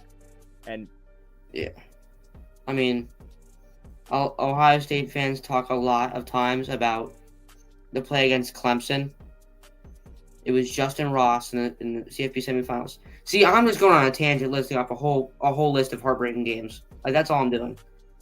But it was that semifinal. It was like a fumble play. Like, it should have been a fumble. Like, Ross caught the ball, took 3 steps, fumbled, but then they called it incomplete. That was in the semifinals. That would have changed that game against Clemson. Yeah. Because we have a tweet from LeBron James. Declan has some information for us. Declan, come on here. Yeah, I just wanted to share something that was posted by Akron, Ohio native LeBron James a few minutes ago. A bunch of Buckeye emojis and angry emojis with the caption, "Keep it going, BTA." And that was just posted on Twitter by the King. So he's definitely been watching this game. Well, the King speaks. We're all here to hear it. Thank you, Declan. As Dylan Gabriel takes off and is going to get out of bounds at about the 11-yard line. Good play. They've got one more play. 9 seconds to go here in the first half. Yeah. I'm sorry about that. I know I'm going on a tangent about like every heartbreaking loss Ohio State's had as I've been a fan. Well, no, this is good to feel. I mean, you're letting all of it out and watching this happen. I'm getting all that out of the way. Yeah, I mean... 9 seconds on the clock, 3rd down and 1. If you really want the end zone here, you can go for it. Gabriel fires over the middle. It is caught by Whittington, and he gets hit big. Will be 3 seconds on the clock, 2 seconds, and a timeout taken. This is interesting. You're down 34-0. Do you just kick the complimentary field goal, or do you get the touchdown to even give yourself life? Because you do get the football to start the second half. So I know you're down 34-0. I'm thinking, what if you score a touchdown here, get the ball and score another? I mean, it still gives you a game to play. And if you kick the 3, it still does go from 5-possession game to 4-possession game. That is true. So they could easily do that. That's the same. I don't know, man. I think you got to go for this. I mean, it's 34. Maybe if it was like 21-0, you take your 3, or like 28, and because we all know 28-3. But 34 is pushing it, man. I think you got to go for this. You know, I'd love to see, because Marcus is a Falcons fan too. If that Georgia Notre Dame game is ever 23 with any team, that would be pretty cool. 3 seconds, and as we predicted, Oregon's offense is staying on the field. They need this touchdown. This will be the last play of the first half before our halftime show. 3 seconds to go. It is 1st and goal for the Ducks at about the 5-yard line, at Ohio State's 5-yard line. And they're going to have 2 receivers line up on the right. They got trips left, so 5 wide for Dylan Gabriel. The play clock is winding down. They got to get it off, and they do. And what happened here? The clock ran out, but I believe there was a flag, a timeout taken by Ryan Day. I mean, might as well just spend him. Yeah, why not? I believe this is the last timeout they can take, though. Either team, yeah, because Oregon called timeout prior to that. So Oregon couldn't take another timeout anyway. So both the teams, whatever happens here is going to happen, barring a penalty. Ohio State's defense and red zone percentage ranked 38%. That is the best in the country. And if it's goal to go touchdown percentage, it's also tied for first. I mean, just one of the best defenses in the country. So, assuming Ohio State doesn't have a massive choke here, who do you think has the best chance at beating them? Probably Georgia. You think Georgia? Georgia or Penn State, which I already know Penn State lost to them early in the year, but Georgia or Penn State. I don't really fear Notre Dame or Texas at all. So here we go. The last play of the half. Can Oregon get any life? 1st and goal from the 5-yard line. Gabriel takes the shotgun snap. Looking into the end zone. He's in trouble. He's going to try and scramble. Lofts it into the back of the end zone, and it is caught. Touchdown, Trayshawn Holden. And the Ducks have some life before the half. Finally got a touchdown, Oregon. Huge celebration. Trayshawn Holden with touchdown pass to cut the lead. Can't even Party like it's 6-0. Oh, I'm in tears. Huge touchdown from Dylan Gabriel to Trayshawn That's Holden. almost there's almost the argument there of he didn't have possession, but he did. He did. No, he had possession. Yeah, come on, just guys, come on. Let's give him the touchdown. Let's give him one. No mercy. Come on, give him one. They deserve it. And they're going for 2. Oh wow, they're not playing around. No, yeah, they have to. No, that is true. They do need to go for it. It's 34. Okay. Any points you can get. The 2-point conversion after getting the touchdown to Trayshawn Holden, down 34-6. They could extend it to 34-8. Fake it to Whittington. Gabriel comes back, delivers, and they get it. The 2-point conversion, it'll be 34-8 at halftime. It's low with the reception, and the Ducks get the football for the second half. That is an interesting ending to go to halftime, Samuel. Here's the thing about being an Ohio State fan. You come into games, here's the thing. If Ohio State's like a new up-and-coming program and you have all this talent and everything, I'd be a lot more confident. But Ohio State broke in my heart and my family's heart too much to be cocky about any of this game. Yeah, you don't want to get too ahead of yourself. 10, that's as far as I was willing to go. I am not going to be confident. I'm not going to go out and say, oh, we're going to crush Oregon like we have so far. But, I mean, what this team does to you is, like, it lowers your confidence by a lot. Like, you can never really be sure. So, we're having a good game now, though, so. Well, here is your halftime score. Ohio State leads Oregon 34-8. The Ducks will get the football to start the second half. Samuel and I are going to go backstage. Declan is, unless Samuel you want to stay on, but all right. Declan is going to take over for us for the halftime show. Ohio State leads Oregon 34-8 is your score in the Rose Bowl. Samuel and I will be back for the second half, and we'll see y'all there. All right, I guess I'm doing the halftime show. So, yeah, Ohio State's leading Oregon 34-8. It's great end to the first half by the Oregon Ducks, but yeah, I mean this could not have gone any worse for them other than that, because there were just a lot of blown coverages, or like literally all the blown coverages. It's pretty bad for a team that's supposed to be like defense oriented, with Dan Lanning and all those guys. So, yeah, I don't really know what else to say. I really don't. But anyways, we're at halftime now. Oregon does get the ball to start the second half. So let's go back and look at the Peach Bowl, the game between Texas and ASU. Texas won by a score of 39-31 in double overtime.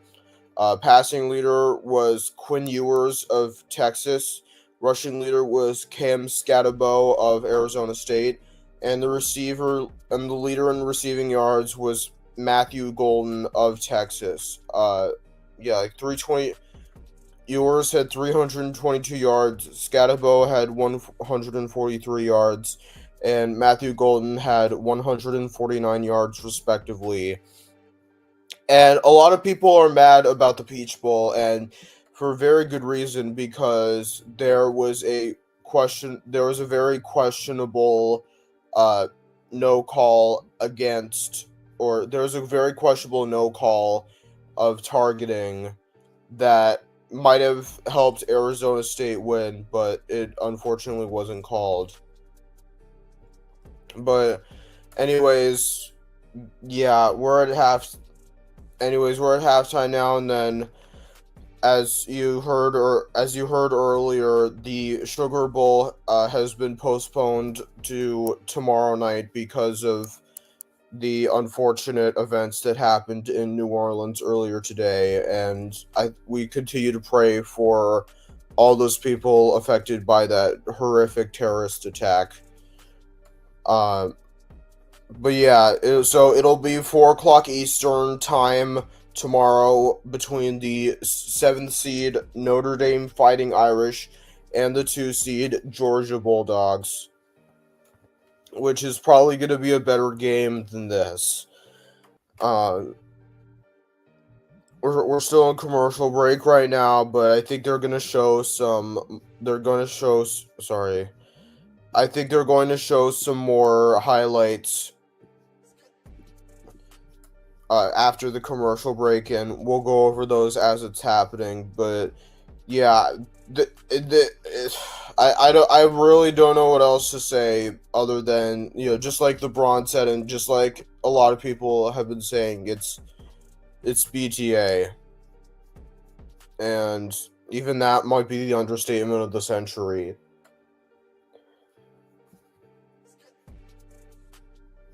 Wait one sec.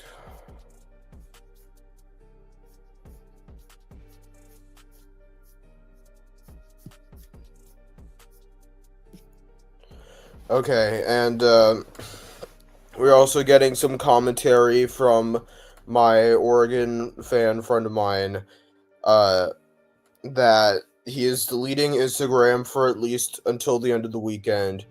If we come back, y'all can pick what I do. But yeah, this is just, yeah, it's just really surprising, to say the least. Okay, so like, let's see the highlights whenever we can. They have Desmond Howard on right now, and halftime performances by the University of Oregon marching band. Probably going to be like that one March Madness meme of the flute player crying. Yeah, it's just, I don't know, it's just an unmitigated disaster for the number 1 ranked team in the country. And as a reminder, the winner of this game will go on to play the number 5 seed Texas Longhorns on January 10th, 7:30 Eastern, and that will constitute as the Cotton Bowl down in Jerry World. One sec, sorry. But yeah, this is just nothing. This is nothing short of a disaster for Oregon. Just, it's so many blown coverages, and just not. I think my main takeaway for Oregon, just overall, is that there was little to no sense of urgency. Like, they thought they were just gonna steamroll Ohio State, and they just completely looked past the Buckeyes again. And there's a look right now at the Caesars Superdome down in New Orleans, Louisiana, the site of the aforementioned Sugar Bowl tomorrow night between Notre Dame and Georgia. It's standing empty for now, and we also have reports from not too long ago that security will be increased for the game tomorrow night. And now we get a look at beautiful Los Angeles, California, that the skyline surrounded by fog. And yeah, so, but anyways, so the main takeaway that I have for Oregon is that they just didn't play with any urgency whatsoever. Like, they just kept running the ball while Ohio State was pounding their secondary. And I don't know, they just didn't have any, like, Dan Lanning and the coaching staff didn't have much of an urgency in the second half. Neither did Dylan Gabriel or any of these guys. And yeah, it's just an incredibly damning statement for a team that's supposed to be like the best team in the college football world for 2024-2025. It's, I don't know, it's just a disaster. It's just as a disaster. I have absolutely no words for it. It's a travesty. And, I'm definitely surprised by Ohio State's performance, at least a little bit.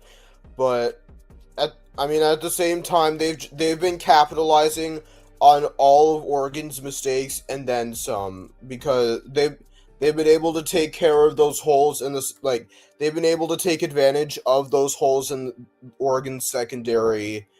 And yeah, they're just playing with urgency, and they're not. And I think that's what it's just going.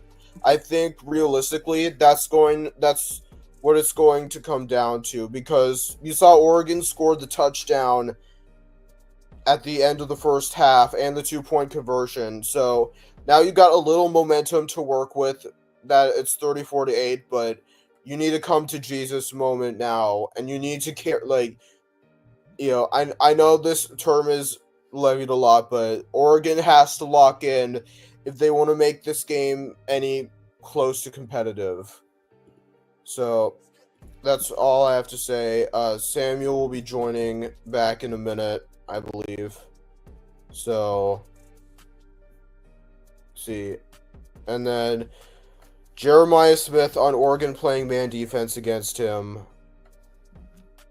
He just said this the other day. I'm just letting everybody know right now that if you play Man Wednesday, we're taking a shot. And they've taken more than just a shot. He just shot the god. Sorry, I almost said it, but he shot the train. Okay, he'll be here in a little bit. I don't know what else to say.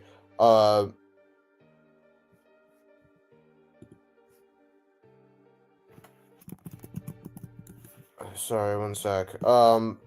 Yeah, we'll wait for Samuel to get here, and then and then we'll do that. Okay, should be joining any moment now, so let's just wait for him.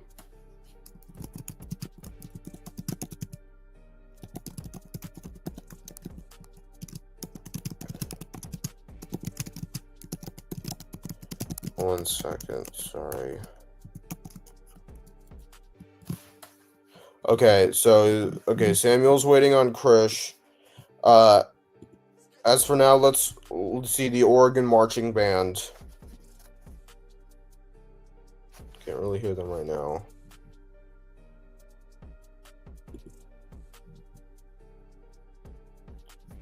Okay, yeah, Samuel's still waiting for Krish. I'm pretty sure Krish is taking a break. It's very understandable. And yes, I know this probably could be going a little bit better, so forgive me.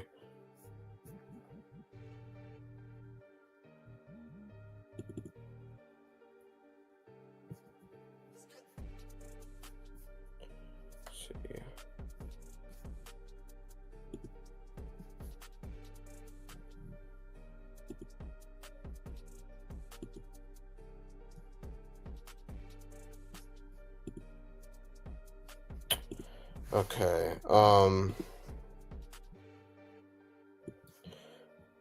yeah, okay, if if Christian. Okay, that's okay.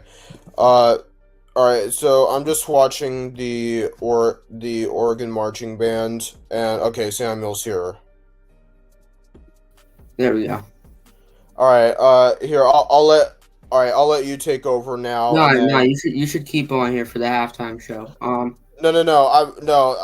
because I want to hear your thoughts, and then you can just ask me questions because I've Yeah, I heard you talking about turnover margin, like how Ohio State's capitalizing on Oregon's mistakes. Um, Turnover margin's a big thing, especially in like football playoff games, whether it's college football or the NFL. Yeah, and it's pretty clear that Ohio State has been playing with much more urgency than Oregon, and like I said, even that might be the understatement of the century because it just doesn't seem like Oregon is. I don't know. It just seems like Oregon's checked out. Yeah, it did seem It's like that. I pretty mean, damning. the halftime show might be a bit more. The length of the halftime might be a bit more than usual. That's okay. That's okay. Just Yeah, whatever. because the marching bands. Hopefully, the Ohio State marching band comes out and plays too. One of the best marching bands in the country. Iconic. Yeah, he might. Hopefully they don't take the fact that they got Ohio State marching band there for granted. Yeah. I mean, I would ask who's been your player of the game so far, but me and you both know that pretty well already. Yeah. It's pretty obvious that it's Jeremiah. Smith. I mean, there's a case for Will Howard as well because he's been putting up a great. He's probably a close second. Yeah. Let's just keep it what it is. And then Jim Knowles, the Ohio State defensive coordinator, has been calling an amazing game so far. Chip Kelly. There's a reason they brought him in. Start of the year. Yep, So. he was UCLA's head coach last year. Brought in as Ohio State's offensive coordinator, and he is more than proving his worth right now. He's always been a great college coach, especially at Oregon over a decade ago. Obviously, we don't need to talk about what he did with the Philadelphia Eagles, but yeah, he's definitely been proving that he's worth his weight in gold today. It's basically the game plan is just get it to Smith. Yeah, Simple I mean, as that. Well, yeah, take advantage of their mistakes too. That's a big game plan. And like, the thing is, people sometimes said some Ohio State fans thought that like Ryan Day was being a bit of a control freak, like in some parts of the game. So it's good to see this hire from him and like how they've been excelling on offense. So it's good to see that for Ohio State. Yeah, and this is this is definitely not the same team that lost in pretty horrific fashion to what has been called the worst Michigan Wolverine team in a decade. But of course they rebounded pretty strong against Tennessee a couple weeks ago. Yeah. And yeah, it's just BTA, and I'm not gonna say what that means on the air, of course, but it's pretty bad. It's pretty bad. I think it's a greater Oregon decline than like Ohio State gain on that game. Ohio State, we know they still played well in the Oregon game. Mm-hmm. Yeah. Nick just said Michigan sucks because it lost Harbaugh. Yeah, you could easily say that. Yeah, it's definitely well, that's definitely the truth because I have a friend of mine who's a big like Michigan fan, and we talk all the time, and yeah, he sees it as well. Like Michigan just hasn't been that good this year because of the coaching exodus. Yeah, I mean Sherman Moore. He's been okay. I mean, he's gotten 2 big wins, Ohio State and Bama. Yeah. I don't know. I just feel like at this point though, like okay, Michigan beating Ohio State says something about Michigan, or like Mm-hmm. let me rephrase this. Michigan beating Ohio State, says more about Michigan than it does Ohio State. But Yeah. Michigan beating Alabama says more about Alabama than beating Michigan, in my opinion, because Alabama horrifically underachieved this year. Like just and the losses to Vanderbilt of all teams as well. It's pretty disheartening. Yeah. Got the Ohio State marching band out there now. Yeah, I think one of the best in the world. we've seen the Big Ten, at least this bowl season, we've seen the Big Ten trending up. But the conferences we've been seeing trending down, ACC and the SEC, have been crazy. Like, they've been not good at all. Ohio State stopped Tennessee. Michigan beat Bama, which no one really expected to happen except Michigan fans. And then you've got Texas, who almost lost to Arizona State. But that's crazy. Or almost lost to Arizona State. Yeah, I still think that like that was targeting, and even my because I have a close friend of mine I go way back with. We went to high school together. He goes to University of Texas Austin now, and like he's a diehard football fan, Longhorn fan. He thinks that was targeting as well. So it's just I don't know. It's everything has just been a complete travesty. Yeah. They can easily say that. I think they're about to kick off. No, they're not. Never mind. So yeah. I mean, ACC though has been like 1-2, 2-9 maybe. I don't know. They've been really bad this bowl season though. Sorry, I didn't hear you. ACC. ACC, yeah. Yeah, I know there was a lot of controversy with like Miami apparently being snubbed, even though their defense was pretty bad to say the least. Well, Miami didn't have a good schedule, and they couldn't really afford to lose that many games. So yeah, yeah. I mean they had a great season from Cam Ward though. Probably. I mean, of course, I haven't been around for that long, but it's probably one of the best seasons I've seen by a college quarterback so far in my lifetime. Cam Ward? Yeah.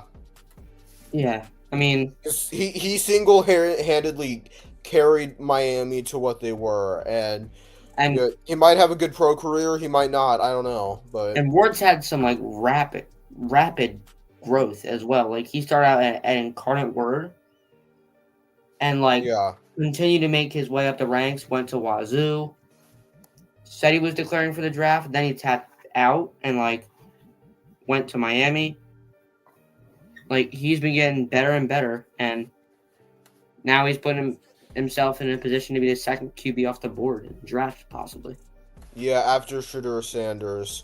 Yeah. Shedeur Sanders has been very good. Hopefully he gets the correct situation. I know Will is hoping he does as well. So. Yeah, I think since I don't feel like that this year's quarterback draft class is as strong as others in the past, like last year or 2020. Mm-hmm. And I think that it's all going to come down to if whichever teams that these guys are drafted to can develop these those guys correctly. I mean, like not New England. I mean, I don't know, teams like the Giants, for example, teams like Cleveland. Yeah.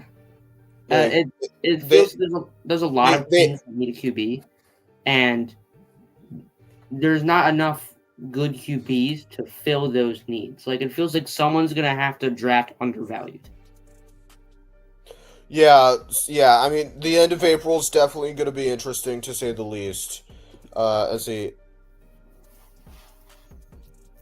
Yeah, Nick says Giants and Browns develop trash to be even more trash. Yeah, you could say that. And Chris, yes, forks up is the Arizona State slogan. Yeah. Uh, Draft's going to be quite interesting this year. I mean, obviously, Will Howard and Dylan Gabriel are not going to go that high, mainly because they're older. But yeah, they're still good QBs. Could be good backups.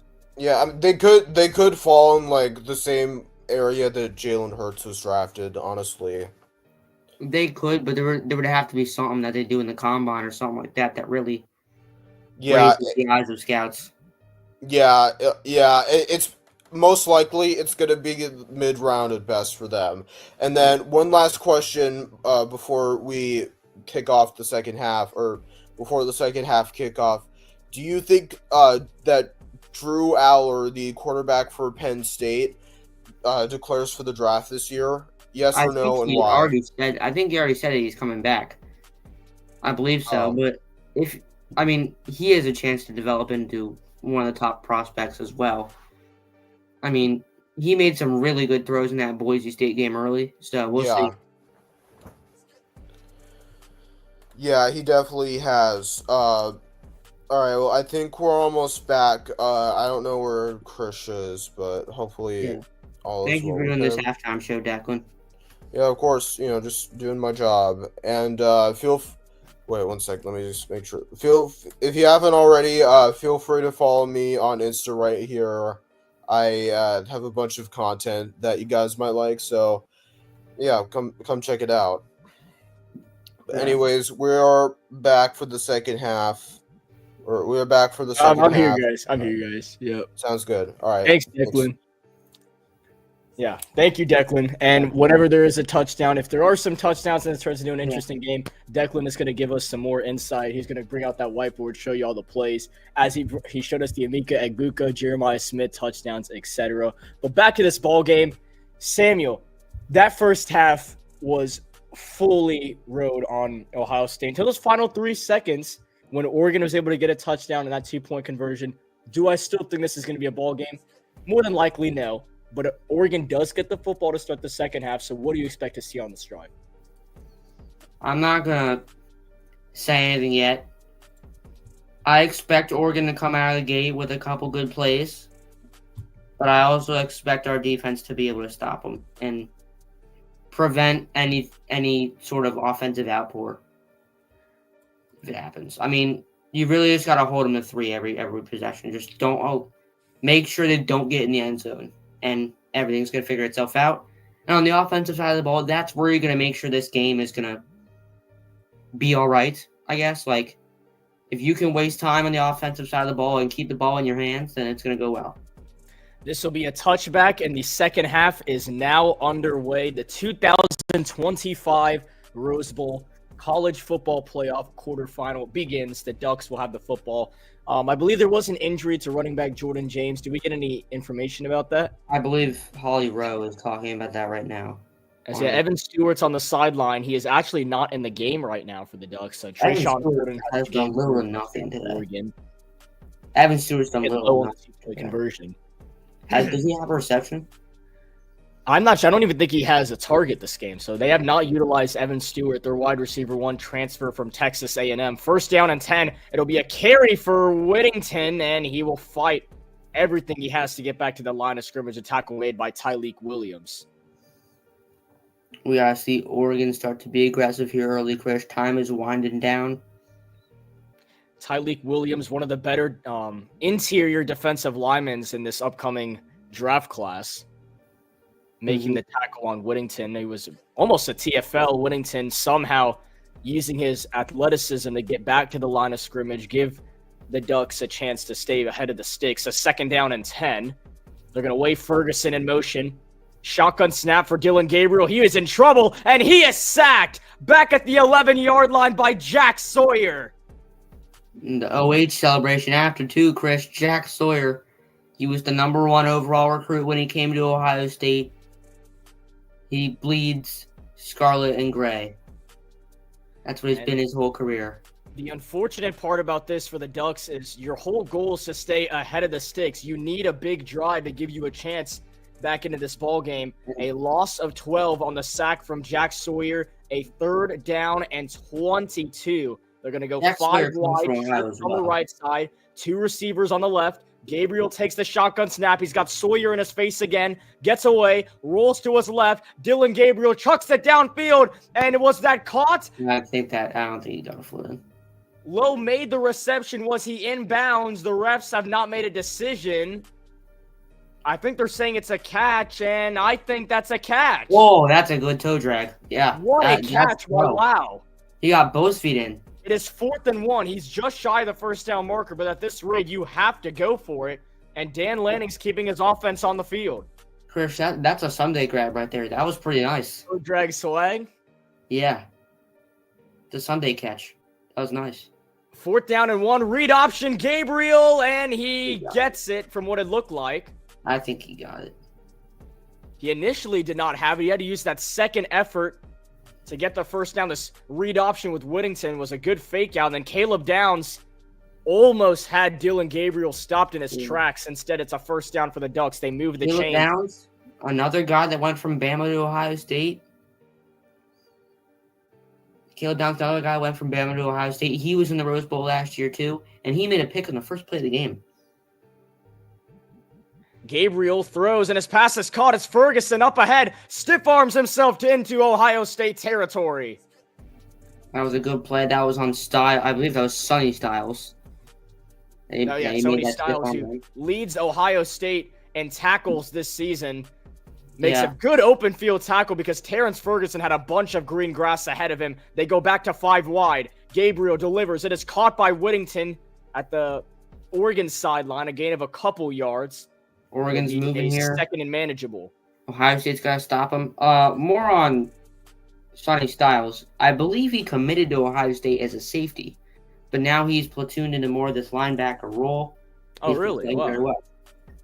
I did not know about that about Styles, and he is one of the better linebackers in the country.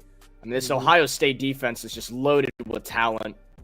A lot of NFL players. Ferguson comes into the fullback, and it's wow, they waited a while on that halfback draw, and it did not fool anybody. Whittington stopped right at the line of scrimmage, and it'll be a 3rd and 5. That looked like they were waiting for a whistle or some sort. It looked like Gabriel was looking at the refs. Yeah, maybe he thought it was encroachment or offsides. Yeah. That was a very weird play. That was a very delayed halfback draw, and it'll only get them back to the line of scrimmage. So a 3rd down and 5. At least the positive is you don't lose yardage on the play. Oregon 5 for 12 on 3rd down tonight.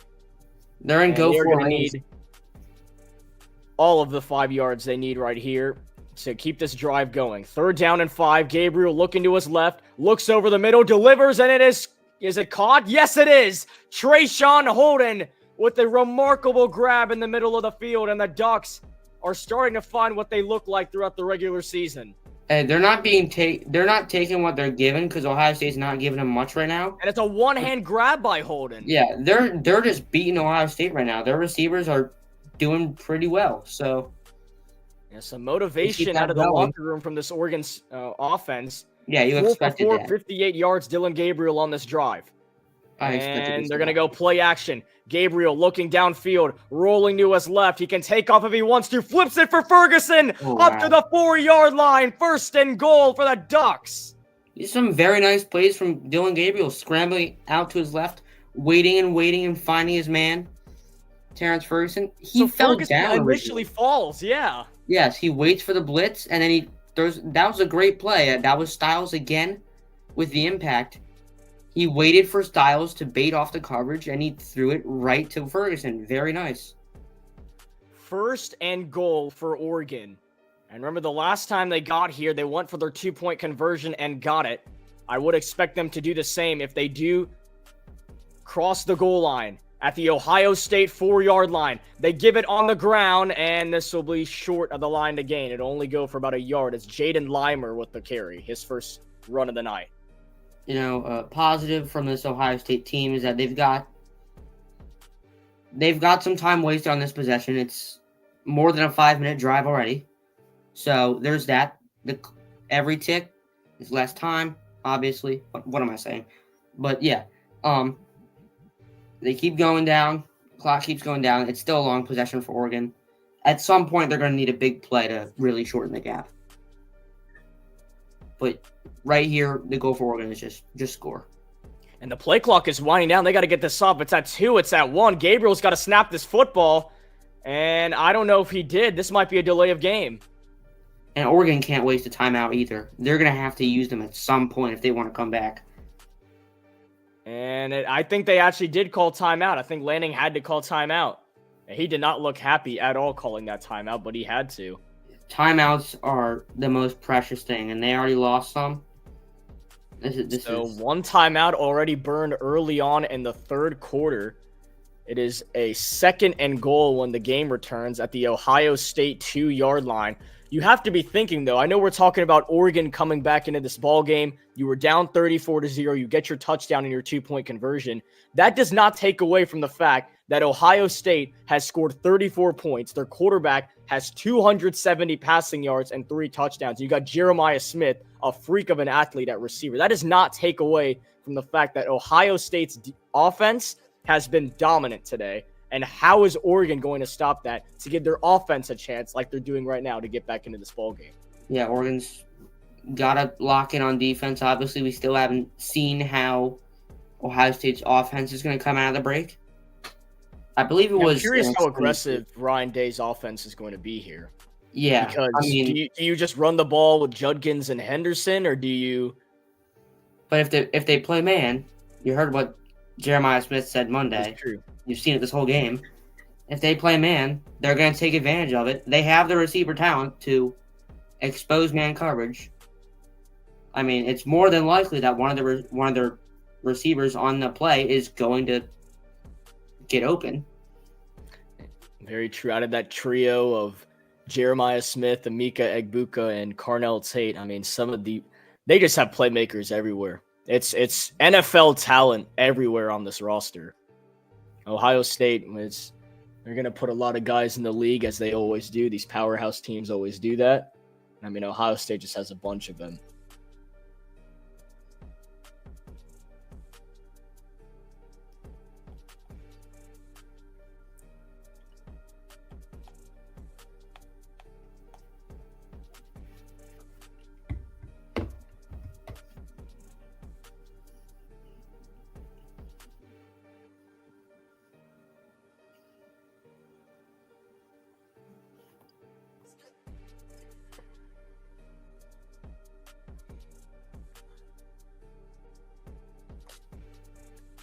Jeremiah Smith today, by the way, just 5 receptions, 161 yards, and 2 touchdowns. Most of those were done in the first quarter. A minute into the ball game, Smith gets a big touchdown play. And it's just that really just started this whole story of Ohio State, run away with this ball game. Now, here come the Mighty Ducks. 2nd and goal at the 2-yard line.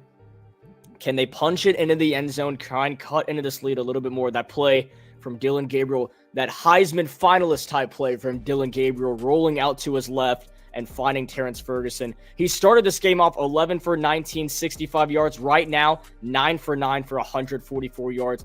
That is the Dylan Gabriel we have watched at Oregon this season. 2nd and goal at the 2-yard line for the Mighty Ducks, trying to cut into this lead and give themselves an opportunity here at the Rose Bowl. Whittington is in the backfield. Trayshawn Holden is the receiver. Terrence Ferguson out for blocking. And everybody lined up. 2nd down and goal. They wave a man in motion. Whittington gets the carry. Pummels ahead. And where are they going to mark him? They're going to say he's in. Touchdown, Oregon. Whittington and the Ducks are back in it. And they will kick the extra point. Dan Lanning decides not to go for 2. Not that kind of interesting. No, actually, I think you go for 2 here. Okay.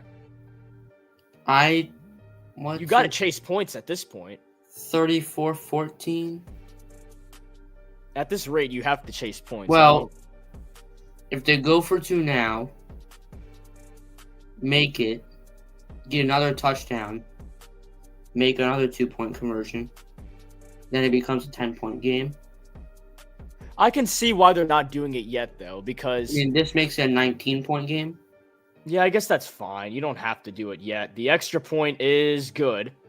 So it'll be 34-15. Ohio State will get the ball back.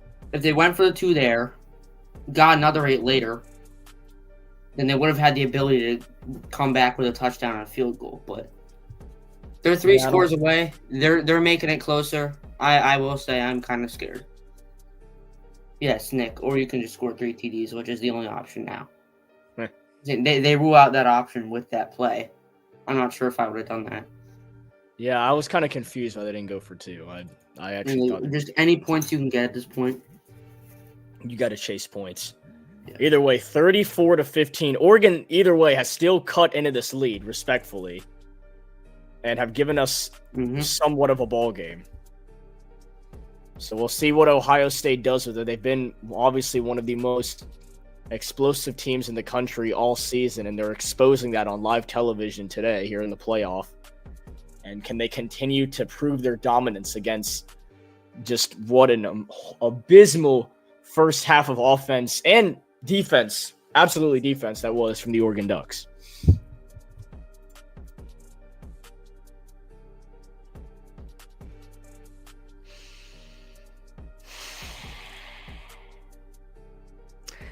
Tomorrow, most likely on Sports Talk with Krish, after a lot of postpones and movements, more than likely, Georgia versus Notre Dame set for 4 p.m. Eastern kickoff. That should be right here on Sports Talk with Krish, the quarterfinal of the college football playoff.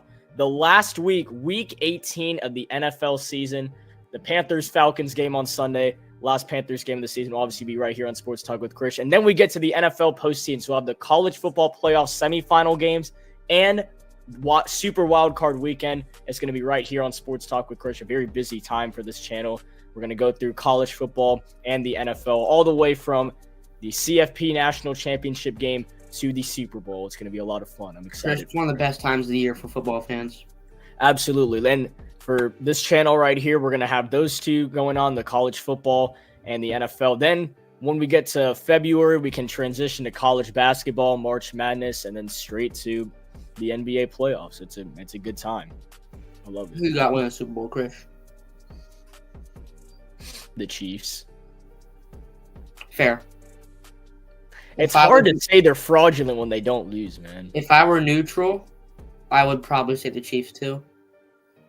But I think the Eagles are the best team in the NFC, personally. I think they're better than the Lions. That might be a hot take, but I think this year it's a way better field than last year. Like, it's hard to see how, like, for me, it's hard to see how the Lions lose. It's hard to see how the Eagles lose. Like, there's a lot of juggernaut teams, it feels like, this year. Right. Like, you can even say it's hard to see the Bills lose with how, even the Ravens, It's funny how many juggernaut teams there are, but how many, like, horrendously down bad teams there are, too. Because as a Panthers fan, we're 4-12, but we hold the number 6 pick in the draft. Not to mention, 7 teams in the AFC are, like, have less than 5 wins. Is it 7? Nick in the backstage. Is it 7 teams that have less than 5 wins in the AFC? We'll get back to the ball game. Just under 9 minutes to go in the third quarter. Ohio State calls a fair catch from Egbuka. They'll start from their own 25-yard line. I've heard people saying they gotta fix that fair catch rule. Yeah, I think that is weird. Also, what is bro's name? I saw it too. Yeah, what? Did it say? What did it say her name was? I don't even know what it said. Jordan James looks like he's out for the rest of the game, by the way. I haven't seen that. All right, here we go. If Oregon's defense can get a stop here, they may have some life. First down and 10 for what has been an amazing day for the Ohio State offense. Can they keep it up and clinch their hopes of a CFP semifinal? A run for Travion Henderson, and he will have a solid carry, couple of yards. Probably try and take off as much clock as possible. Yeah, they do have to get the football back. The ball. Yeah, I mean, this is what Texas should have done. I know they still won their game, but I was really upset to see them pass the football and nearly lose that football game to Arizona State. That game should not have been close first and foremost, but since it was close, Texas handled it the wrong way. They proved why they're one of the most fraudulent teams in college football, and they're going to get BTA by either of these teams. Mm-hmm. Second, I have no empathy for Texas, respectfully. I mean, it's more obvious than... As Howard throws and Egbuka, a very awkward tackle, gets up in his face. It's Jabbar Muhammad who makes the tackle, and he backs off very safely so he doesn't get a bad penalty. That luckily, was his legs went back. Yeah, that luckily was he's okay. That was kind of ugly. Yeah, you saw Muhammad get up in his face, and his teammates, pushed him back like, no, don't get a bad penalty. I think he was trying to... That was impressive by Oregon. They were trying to catch him off guard, and they were on that. Jabbar Muhammad, I believe he was at Washington last year. 3rd down and 3, trips right and 2 on the left, 5 wide. Will Howard, not known as a running quarterback, flicks it downfield, and his pass is incomplete, looking for Egbuka. Derek Harmon brought the pressure on Will Howard, and here come the Oregon Ducks. They force a 3-and-out on Ohio State. Krish. Are we witnessing history right now? Krish, this is not looking good. Oh my gosh. And how fast can a football game change? Ohio State to boot it away. Oh, and Oregon's still 3 possessions away. Tez Johnson is the returner if he decides to take it anywhere, and he is going to fair catch it at the 25-yard line. So Oregon will have to go another 75 yards down the field. Did you see what the long snapper did? I'm not looking at private chat anymore. To get a score. Did you see what the long snapper for Ohio State did? I think it was the long snapper. No, I was too busy on looking to my right side of my screen. He tumble rolled right next to Tez Johnson and then shoved him. He tumble rolls, gets up and shoves him out of the way. I don't know what just happened.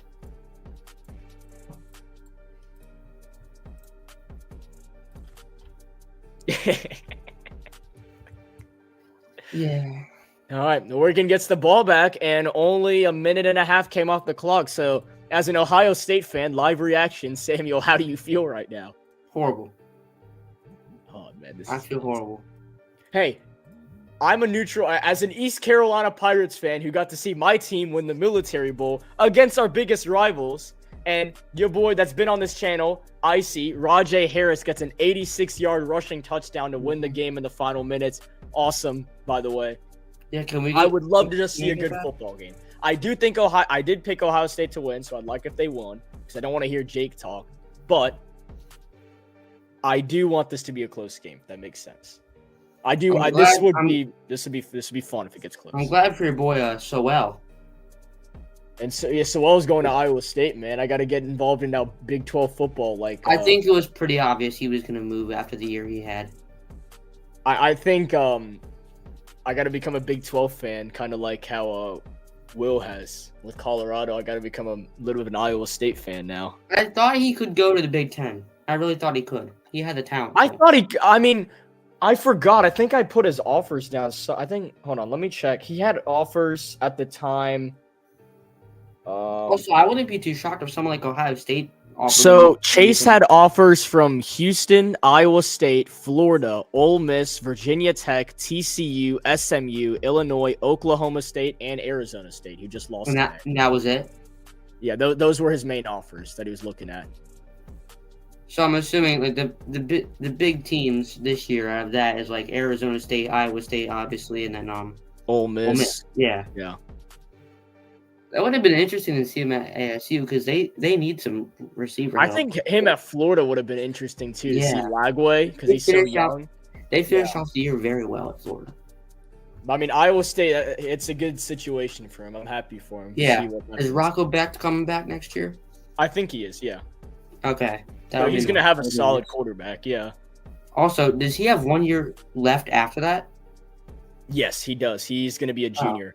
So he could even transfer again. That's not even out the picture. He could go off and get blue blood. Yeah. He's got a big chance. He's got potential. That's why when he came to ECU and he was so young and he was playing this well, it was awesome to see. As 1st and 10 for the Ducks from their own 25. Gabriel throws it. It's tipped, and it is incomplete. As that was a dangerous football from Dylan Gabriel. That was our chance to switch. That was anybody's ball. That was our chance to switch the momentum for good, Krish. That would have been 3 points. Well, Jack Sawyer got a piece of it. It was intended for Ferguson, and I mean, that was anybody's ball. Instead, the turf claims it itself, and it'll be 2nd and 10. Yeah. Cody Simon had too much momentum running away to be able to get that ball. Noah Whittington, who has the latest touchdown for the Ducks, stays in the backfield with an injured Jordan James.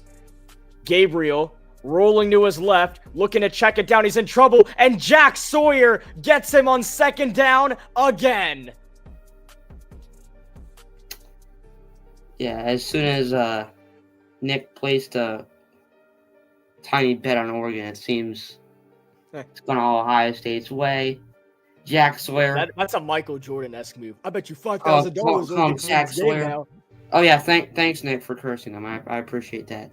5 wide, and the last time that Jack Sawyer got a sack, it was 3rd and 22. The Ducks ended up converting on a 4th and 1 after a big play downfield to Lau, and ended up getting in the end zone. This could be a very similar sequence with the play clock winding down. A 3rd and 17. Gabriel steps up in the pocket. He's got Sawyer in his face again, and he's got nowhere to go. The Ohio State defense is too much to handle. It is Cody Simon, the linebacker, who brings the pressure, and Oregon is forced to punt. Cody Simon with the clutch play. They can't punt. They could punt. They could go for it if it was 4th and single digits, but it's nowhere close to that. Also, are we not going to mention how Jack Sawyer has just been bullying the Oregon offensive line? It seems like every play he's in Dylan Gabriel's face. He has been, every single play. Jack Sawyer, the difference maker right now for the Buckeyes. That's 4th and 23. Oregon is forced to punt it back to Ohio State, and they will get it away nice and clean. It's going to bounce at the 40 and head back into Ohio State territory at about the 44-yard line. Nice punt. That is all right punt. Yeah, no. You're down in, your own 10. He did punt from the end zone, yeah. Getting it to Ohio State territory is a win. So just back and forth, they're punting the foot. That was Oregon's chance, man. That was a big missed opportunity. Mm-hmm. I gotta say, if Oregon cashed in on that, that would have actually made this a game. I don't think they have a chance now because I feel like Ohio State's gonna score here. Yeah, that was the momentum switch we needed to make sure that this game was over. I think we did it. You want to get a special guest on or no? Do all 4 of you want to join? It's up to them. Bro hit the Drewski. Wavis, do you want to join? I can't tell by that. I'm not going to lie. Yes. Okay, I think all y'all want to join. Let's go. Here we go. Hello, everybody. Oh, no. Alrighty. Good first word. All right, Gotta stay hydrated, guys. Yeah, I gotta stay hydrated, right? Great, Declan. I sure do. It may be a new year, but you can't stop drinking water. Don't drink All out. right. So, Declan, what do you think about these last 2 drives I've ended in punts? What do you think of the defense? Well, Oregon's defense has definitely been playing with more urgency. But yeah, I would agree that was definitely a missed opportunity on the last drive, and yeah, for the Oregon offense, Dylan Gabriel has to step up, and I don't know. I mean, it's not like there are any rules against just moving around and trying to run for the first down. I don't know. It just seems a little skittish in the pocket right now. Yeah, exactly. Yeah, that's a good way of looking at it, I feel. I mean, Gabriel... With Jack Sawyer in your face, it's not easy to move out anywhere. Jack Sawyer, JT, Tyleek Williams. I mean, that front that Ohio State brings is crazy. If you get more Heisman votes than Cam Ward, though, I don't know. Maybe you could do something with that. I know he's been stepping up the second half. He's clearly improved. I think you'd agree, Chris. Yeah. And when they started the very last drive before halftime, both the drives that they cashed in for touchdowns, there was a stat line that was showing he was 9 for 9 for 144 yards. Now, That's both Dylan those, Gabriel we're used to watching. on both those drives, he made like a ridiculous third down play. Yeah, there was a 3rd and 22 on the second drive. They cashed in for the touchdown. They had to get that 21-yard play to even give them a chance to go for it on 4th down. But with this back and forth punting, I mean, I felt like Oregon's chance was to score there, and they didn't do it. So 1st down and 10 for the Buckeyes. Howard throws it up in the air, and it is caught by Travion Henderson, who gets a yard. It'll be 2nd and 9. It doesn't matter. Look at this updated playoff picture. I guess I'm going to just keep you guys on here. Look at this updated playoff picture. Texas winning in double overtime against Arizona State, and Penn State beating Boise. I mean, dude, if Oregon actually pulls this off, which I don't think they will, I think if it was 31-15, I'd feel a lot more confident if I was an Oregon fan. But just that extra field goal that Fielding hit, I mean, I think that's a very good security blanket, and it could win them this football game if it gets close. As it's 2nd and 9, Henderson gets clocked after getting a yard. It'll be 3rd and 8. I mean, I said at the time that the field goals from Fielding were no pressure kicks, and at the time they were, but now it's come up very important. It's the difference between a 2 and 3 possession game. I'm just trying stuff, guys. Don't worry.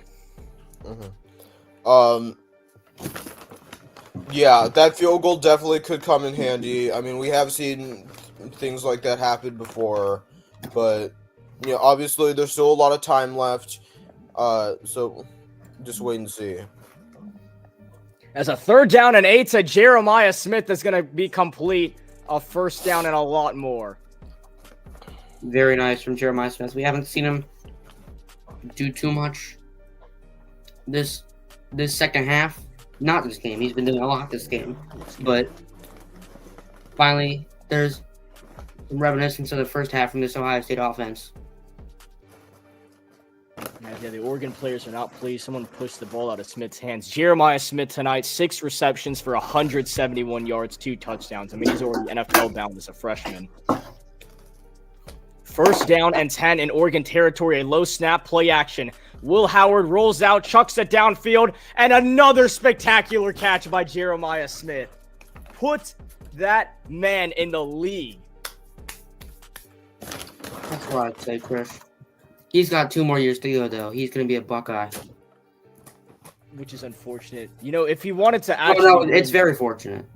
It is unfortunate because if he wanted to actually win, he'd come to a school like East Carolina. But of course, we want to play at Ohio State now, so I get how it is. But Understandable. 7 receptions, 187 yards, 2 touchdowns. I just don't understand it, to be honest, man. Why would you choose a school that can't beat Michigan? When ECU went to Michigan, only lost by 27. I do wonder. A handoff for Judkins gets past the edge, and that is a very, very obvious face mask. Thank you. I think Muhammad was even calling for the flag himself. Oh yes, and Declan, this should be a sign in the stands right now. Yeah, this has basically been Ohio State's game plan for the majority of the game. Thank you. Yes. That thank you was not necessary, but thank you, Declan. Wow. Did not look like Muhammad. Yeah, no, that was a face mask. Yeah, Muhammad knew that he did that. Yeah. I think it looked like he was even making a flag motion himself. Okay. 1st and goal for the Buckeyes now. What we thought Oregon would possibly have a chance has just turned into, can the Buckeyes get maybe Carnell Tate a touchdown this time? As it's 1st and goal from the 9-yard line. They're going to wave a man in motion. One receiver on both sides. Wave the tight end in motion. It'll be a toss to Travion Henderson's got the blocks. Leaping in the end zone. Touchdown, the Ohio State University. And the Buckeyes extend the lead even more. Now you can turn the game on. Finally. Yeah, that might be all she wrote. That's wraps. That might be all she wrote. 4-possession game again. Why does Will Howard have the demeanor of Mac Jones, man? So much negative aura. Really? Yeah. I feel like he does. I mean, he's a lot more. I don't know how to He's say like- this without being offensive. I mean, he's not as like big as Mac Jones and thick as Mac Jones. He's a lot like he's a little smaller. Okay, you did not have to say the second part. Come on. Okay, y'all made it weird. Nah, you're good. You're good. Keep going. Keep going. He doesn't mew like Mac Jones after getting first down. So, like, No. I know what you're saying. Like he's more mobile. He's more mobile. yeah, it's a lot. Yeah, there you go. He's a lot more mobile. They That's don't. what They I don't meant. use it. They both don't use it, but Howard's more mobile. Yeah, they don't use it. Whenever Mac Jones uses mobility, that's the mew. I don't want to see that again. That was What's going Yeah, on over there, Declan? Nothing, just a little snack. I think the What are you trend. eating? Chips, tortilla chips. What brand? It depends. It's Kirkland Signature organic tortilla chips. Bet. Oh, I you love Truck that style. I love can that stay. one. You can stay. I've never tried I thought it. you were gonna say something bad. I was about to kick you. I'm not gonna lie, Declan, but you can stay after that. Thanks. I wasn't gonna kick you. I was just joking, Declan. Travion Okay. Henderson's third in Ohio State history in touchdowns after that. 2 touchdowns. He only has 4 carries, but 4 carries for 81 yards and 2 of them being touchdowns. Nice.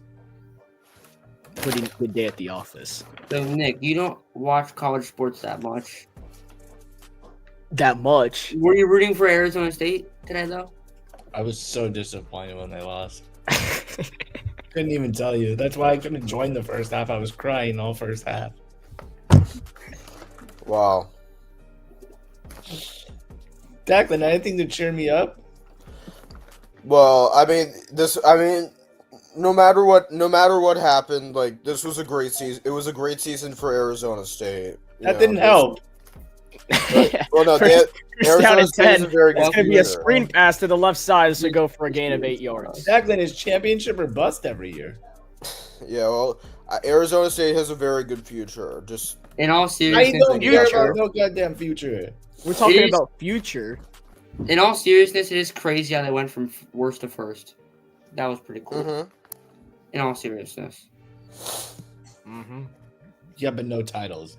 Gabriel checks it down, They and do. it is caught by Whittington for a gain of 9. Yeah, they do. They have the Big 12 title. Yeah. That doesn't count. They didn't win the whole thing. That does count. It's a conference championship. It's not good enough. That's not what people play for. No, they play for it too. That's the mindset of a Panthers fan when they have won nothing. Bro, why doesn't make any sense? Oh, the only thing we can win is the Super Bowl, other than like the division. You get a that. Well, Chris, let me ask you. Like, at the start of the year, I mean, we could win the conference championship. That's true. Yeah, we've won that Oh. twice. See, we have. We Jack have a couple Sawyer just had trophies. another pass defense, by the way. Our That's like quarterback his won the fifth. MVP once. How many passes defended is that for Jack Sawyer? That's a lot. Yeah, it is a lot. He just deflected another pass. Yeah, 3 of them. 3 pass deflections for an NFL-made Gotta edge throw it rusher in here. Jack Sawyer. 3rd down and 2. Play action to Whittington. Dylan Gabriel running for his life again, and he's sacked. Nothing the less. The Oregon Lathan offense Ransom. looks We gotta different. go for it. Yeah, I mean, Ohio State saw what Michigan did last year, and they did exactly that this year. I mean, look at this roster.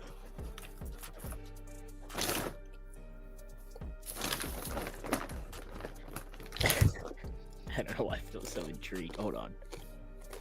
I'm trying something. Wait, they're punting, bro. What? Yeah, they're waving Why the are we white flag. punting here? This might Yeah, be they're- a fake. they're Fire done. photo. There we go. Even they've Alright. given up. 4th down and 4, and it's not a fake either. They actually want to lose this football game. And Nah, they've going to given be up. fair caught at the 15. Makes life easier Sounds on Will about Howard right. and the Buckeyes. I'm surprised they're letting Howard go back out. You think it's over by now. Yeah, We do not well, need to hear this. who the hell knows?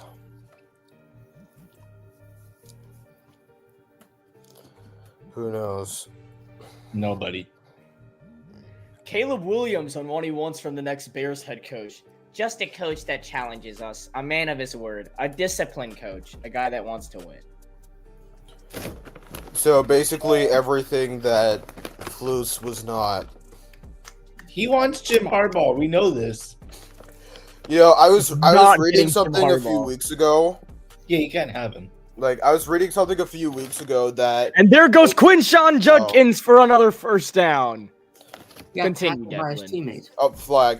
Yeah, I was reading something a few weeks ago that like some time or during like this past off season, like Harbaugh was interested in coaching either for like the Bears or the Raiders, as well as the Chargers. This is exactly why neither team is Ryan gonna Day change. crash out.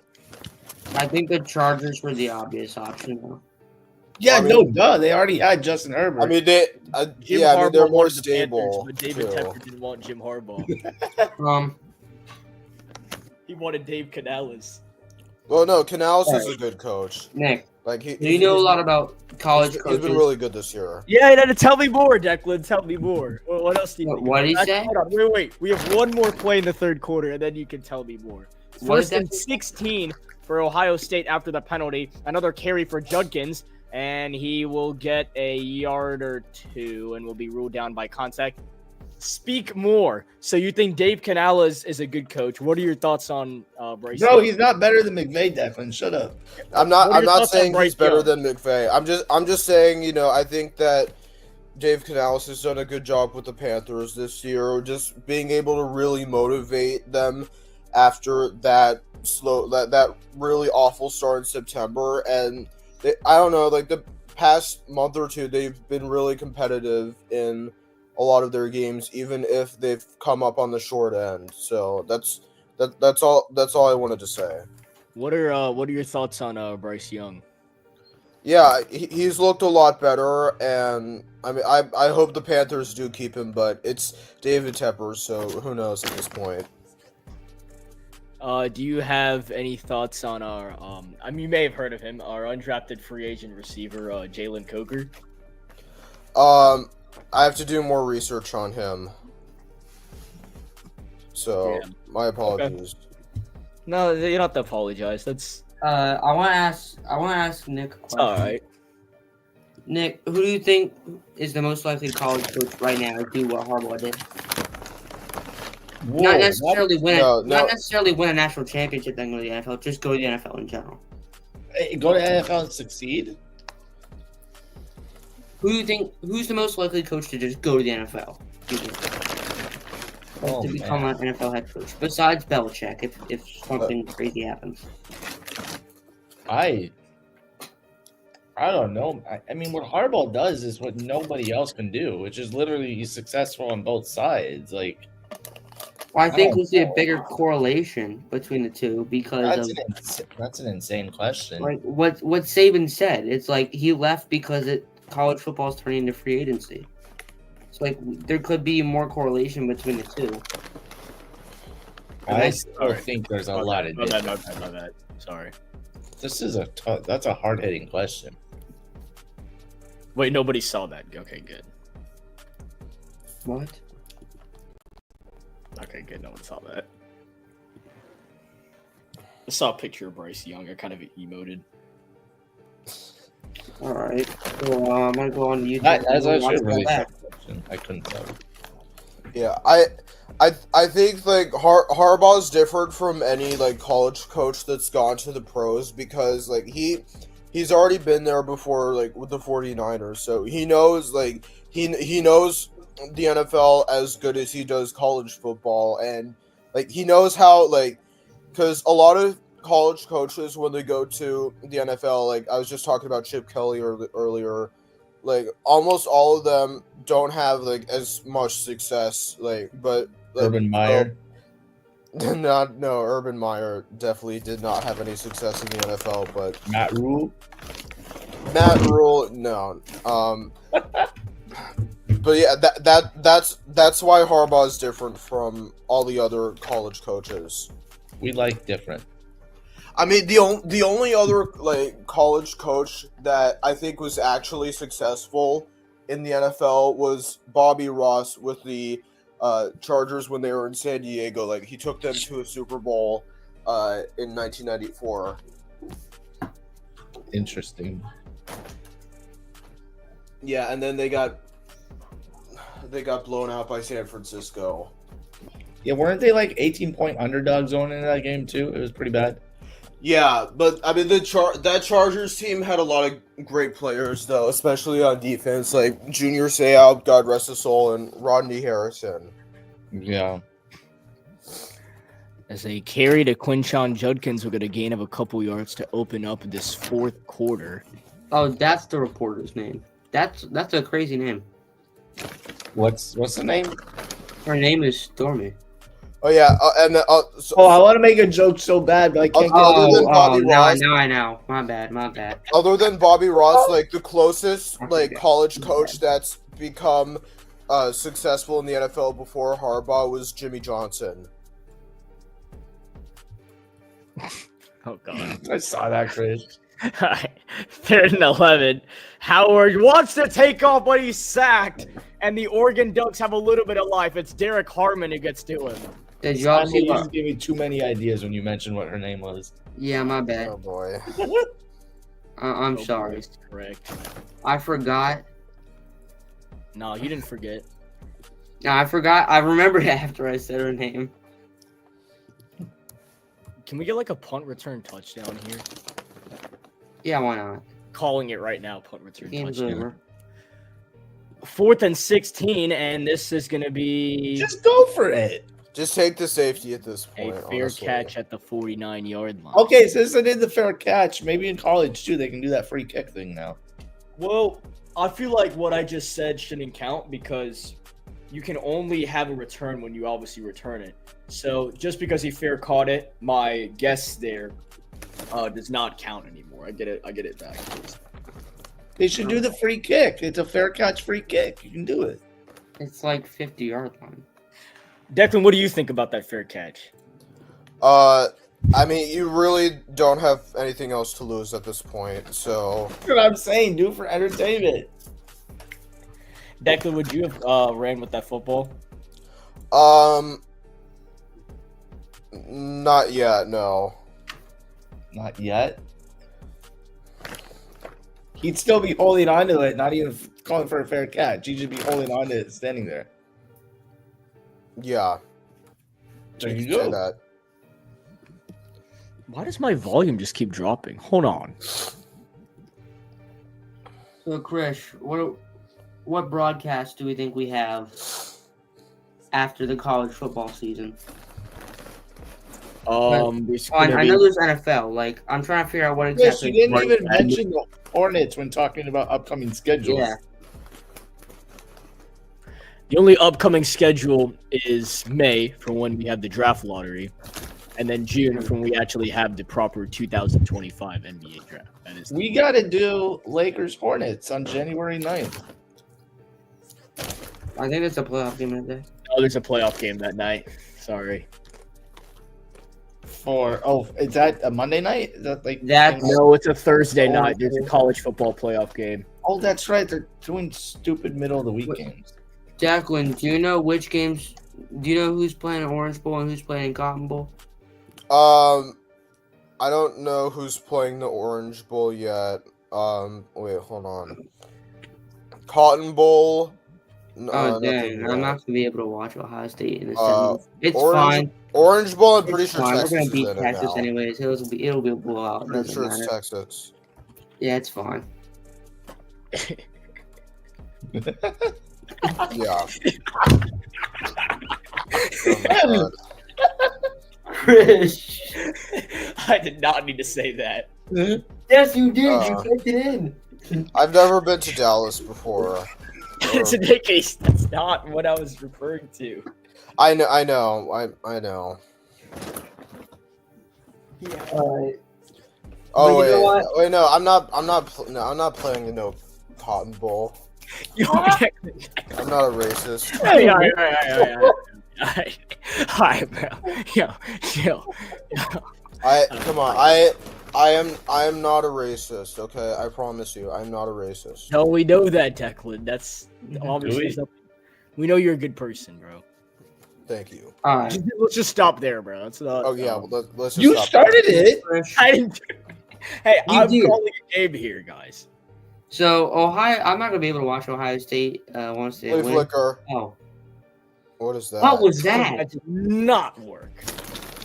He threw That's it to someone. basically He Oregon's threw it to someone in performance street today clothes in a on the sideline. nutshell. That did not work. Oh my All right, god. what game am I turning Today on? in Pasadena, guys. What game am I turning on? Did you know? Fun fact. Did you? I don't want to. I don't feel like. Did you know that one of the best quarterbacks in the league is from Pasadena, California? I know who it is too. Who do y'all think it is? One of the best quarterbacks in the league is from Pasadena. As Gabriel throws and it's caught for a solid gain. Yeah, who do you think? That's a good question. I don't know. Let's let Declan answer. Hold on. Right, Yeah, No, Chris, I don't know. I don't. don't have an answer. Oh wait, come on, man. Wait, can I say I don't it? have an If you answer. guys don't know, can I say it? Drop on the big screen, dude.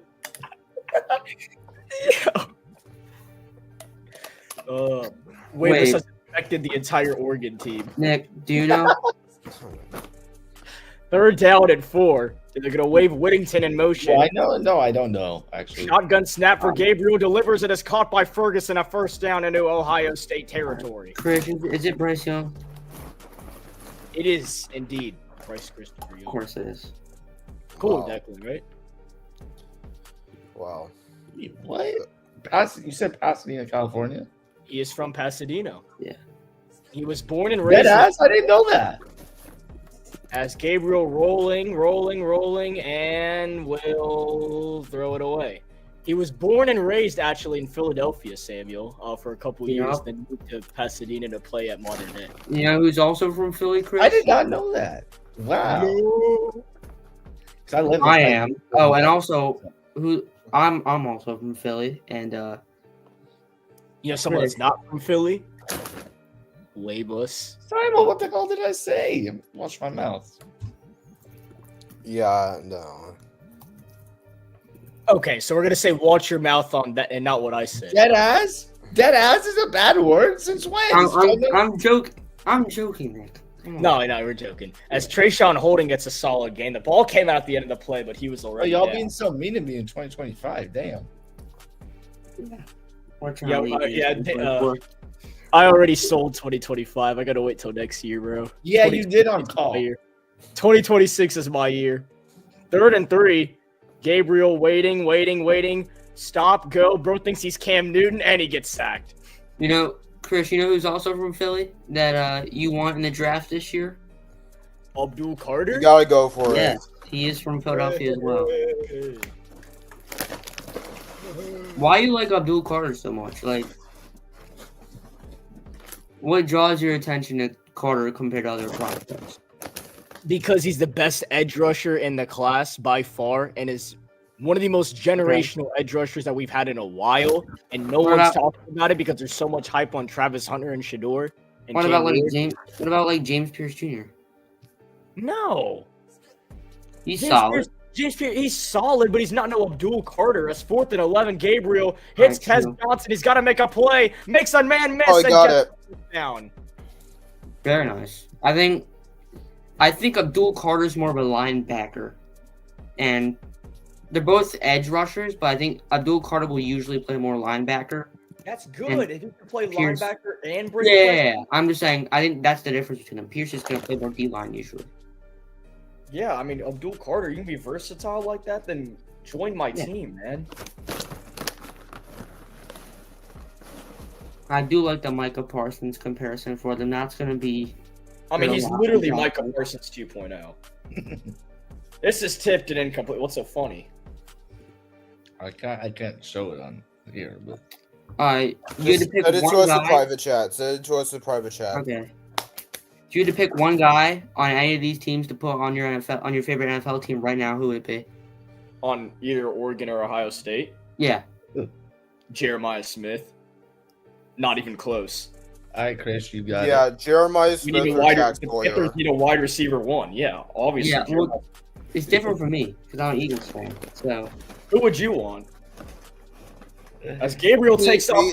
flips it behind his back. Whittington tries to climb the ladder before he's pushed out of bounds. See, Chris, you might want Jeremiah Smith, but our receiver room's stacked. You might want Jack Sawyer, but the Was D-line's that a pretty no-look? good too. No. Commissioner saw it, I think. Did he?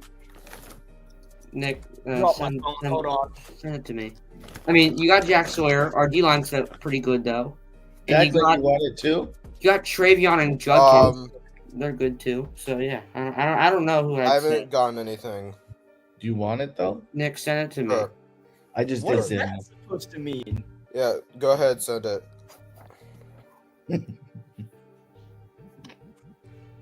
You know what? I'd probably just say Jack Sawyer.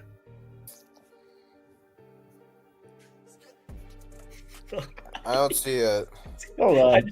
just the SBC chat. He already sent it. Oh, okay, hold Wait, where is it? on. Yeah, I can see why we can't show that on stream, but yeah, that Samuel, I doesn't make sense a texted little you. bit. On IG. Dude, I don't have IG right now. Oh, I forgot. No. See, I don't. Where's the see, I sticker don't remember patch? things at all. Let's see.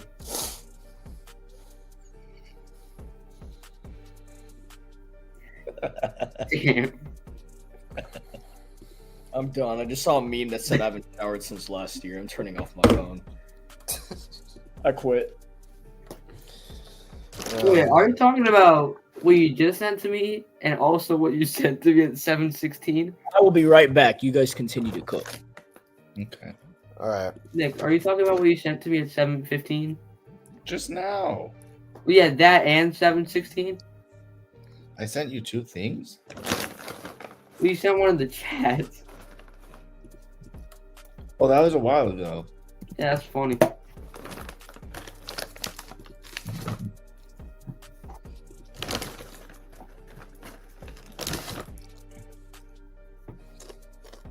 Nick, what do you think the Chargers' chances of winning it all are? Do I think they can win it all? What do you think their chances are? Not good of winning it all. Like, I don't know, 1-2%. Like, what do you expect out of them, like, this year? If they go to Houston, I expect them to win that game. And if they get to face Pittsburgh next, then I expect them to win that and then lose in the championship game. But ultimately, I'm happy that they're just in the playoffs. Like, damn, they're not going to Baltimore. They're not going to Buffalo. They're not going to Kansas City and winning. I think that's pretty reasonable. Philly's got a good situation. Declan. Yeah, what's Wait. up? I don't know why I keep forgetting. Which of you like both? Does Declan like both? No, Nick likes both. Nick- I'm Nick just likes Rams. This tells you how much I don't care. Sorry. That's okay. It happens. I knew it was probably Nick. Yeah, it happens. It happens. That was a great lateral pass by Gabriel on that last play. He was already way past the line of scrimmage.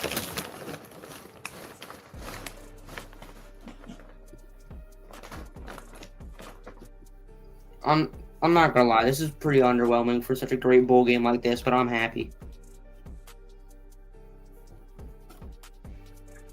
I think we're definitely the national championship favorites after this. There's no way we're not. Yes, you guys should win this all. You could even say, yeah, it's definitely. Got it. Touchdown, Oregon. Oregon. That's Yo, y'all are Trace- so behind me. Damn. That's First Trayshawn touchdown. Holden with a touchdown for. I'm watching off Chris's stream. I was like, Trayshawn Holden yeah. with a touchdown over the middle that's like a 27 7 yard. to 10 second delay. from Gabriel. Oh, So 41-21 with exactly 10 minutes to go in this game. And coming on to kick is Oregon. Or they could go for two. They would make it either an 18 or 19 point game depending on what they do.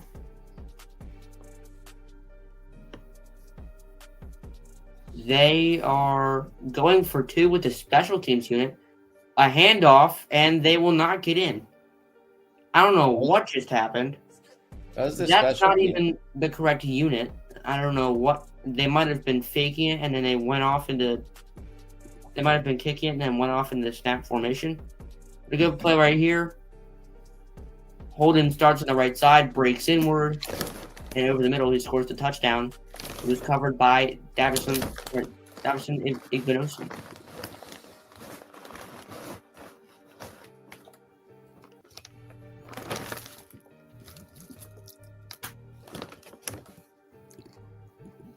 So a 10-play drive for Oregon, spanning just over 3 minutes, 30 seconds.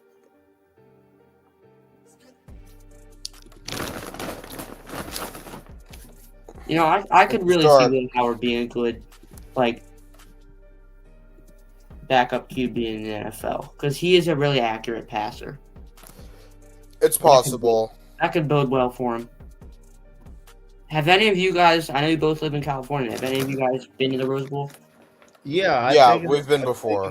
We're there at camp. Declan has too. Oh, okay. They Have you just been be there for a scoring game? touchdowns without me now.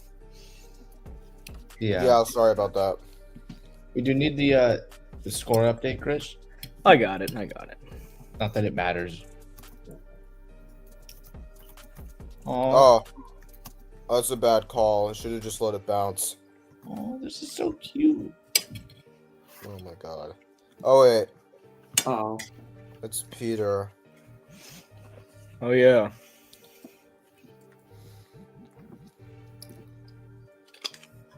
Peter Herbstreit. He's got his R.I.P. locker Ben. room name. Peter Yeah. from Family Guy. Riff Ben. Peter Griffin is crazy. Now, look, you want to eat my food, but Chris, I can What is take it? PvP if you want. Let me What just is take it, it. I Chris? got you. let me change the scoreboard first. Howard and shotgun. Oh yeah, Sure. safety Samuel. I got you. Howard is going to hand off to the left. It's Judkins. Judkins breaks to the outside. Judkins first down and more. He's got about a 20-yard run. Chris, what are you eating? Some chicken wings, a sandwich, some pasta, salad, and fries. A lot of food. That's a lot. Jesus. It's a lot. I gotta gain some weight, dog. Gain Look at weight? me. Is that your New Year's resolution? Yes, to eat more and get in the gym. You know, kind of want to look like this. I'm not gonna look like this in 2026. That's my goal. Rose Bowl game next year. You're gonna look. Yep, Wrong. Rose Bowl game next year. I'm gonna look 6'5", 245. Absolutely. All right. That's about it. Shotgun for Howard. Motion from left to right.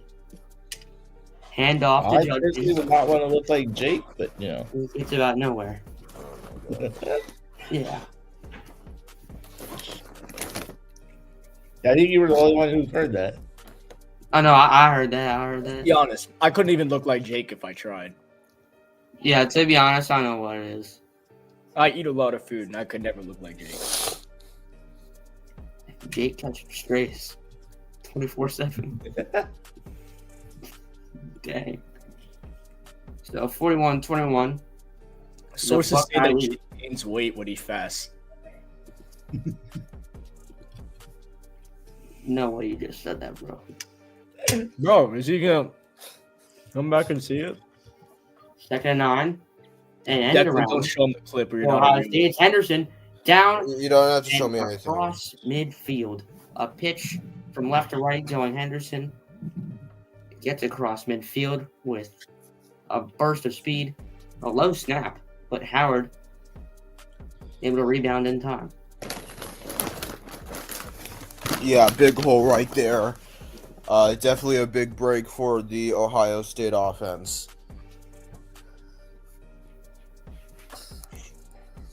Yep. Sorry, sometimes some sayings in football just make me laugh a little bit. Yeah. You said big hole. Yeah. All right. He knew what he was doing. Read option. Howard to his right, just going to slide down. No injury My mind is really Yard dark. gain. is wanted for the Buckeyes here. A 20-point lead. And Oh, no, Notre he Dame lost Daddy it. Long. Mine in 2024, bro.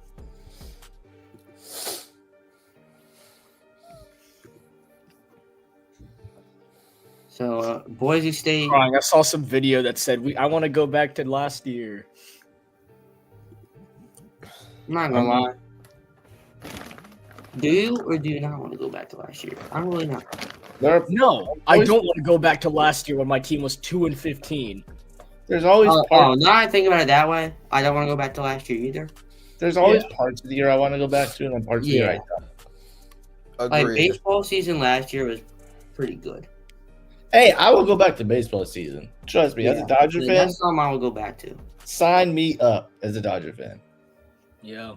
I'd probably drop the remote to go back to October. I like that. I'm over it, as you can see. Wonder what No, you happened. know the actual LA ball drop? There's this sign in LA that keeps track of smoking deaths per year, and every year. I saw that. Yeah.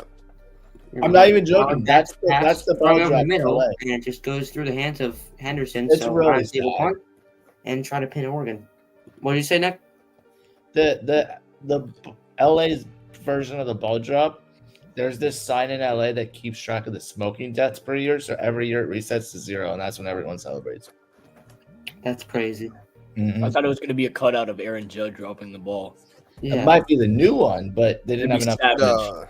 They didn't I have enough wonder to set it up this year. You know, I wonder if someone in LA made like had like Christmas lights around their house, like holidays lights, and like I wonder if someone made some type of ornament of Judge dropping the ball. Oh, for sure, I would, somebody. I, I would, I definitely. would love to see that if it's out there. I guarantee it happened. Ball bouncing. No, that's a Oh, back. almost Desmond probably did it. one again. Twice that's happened for Ohio State trying to pin the ball to one. Yeah, I'd have some words Yeah. for Devin if he did that. You know what I'd do? I'd pull a Jake. I'd find out where he's at.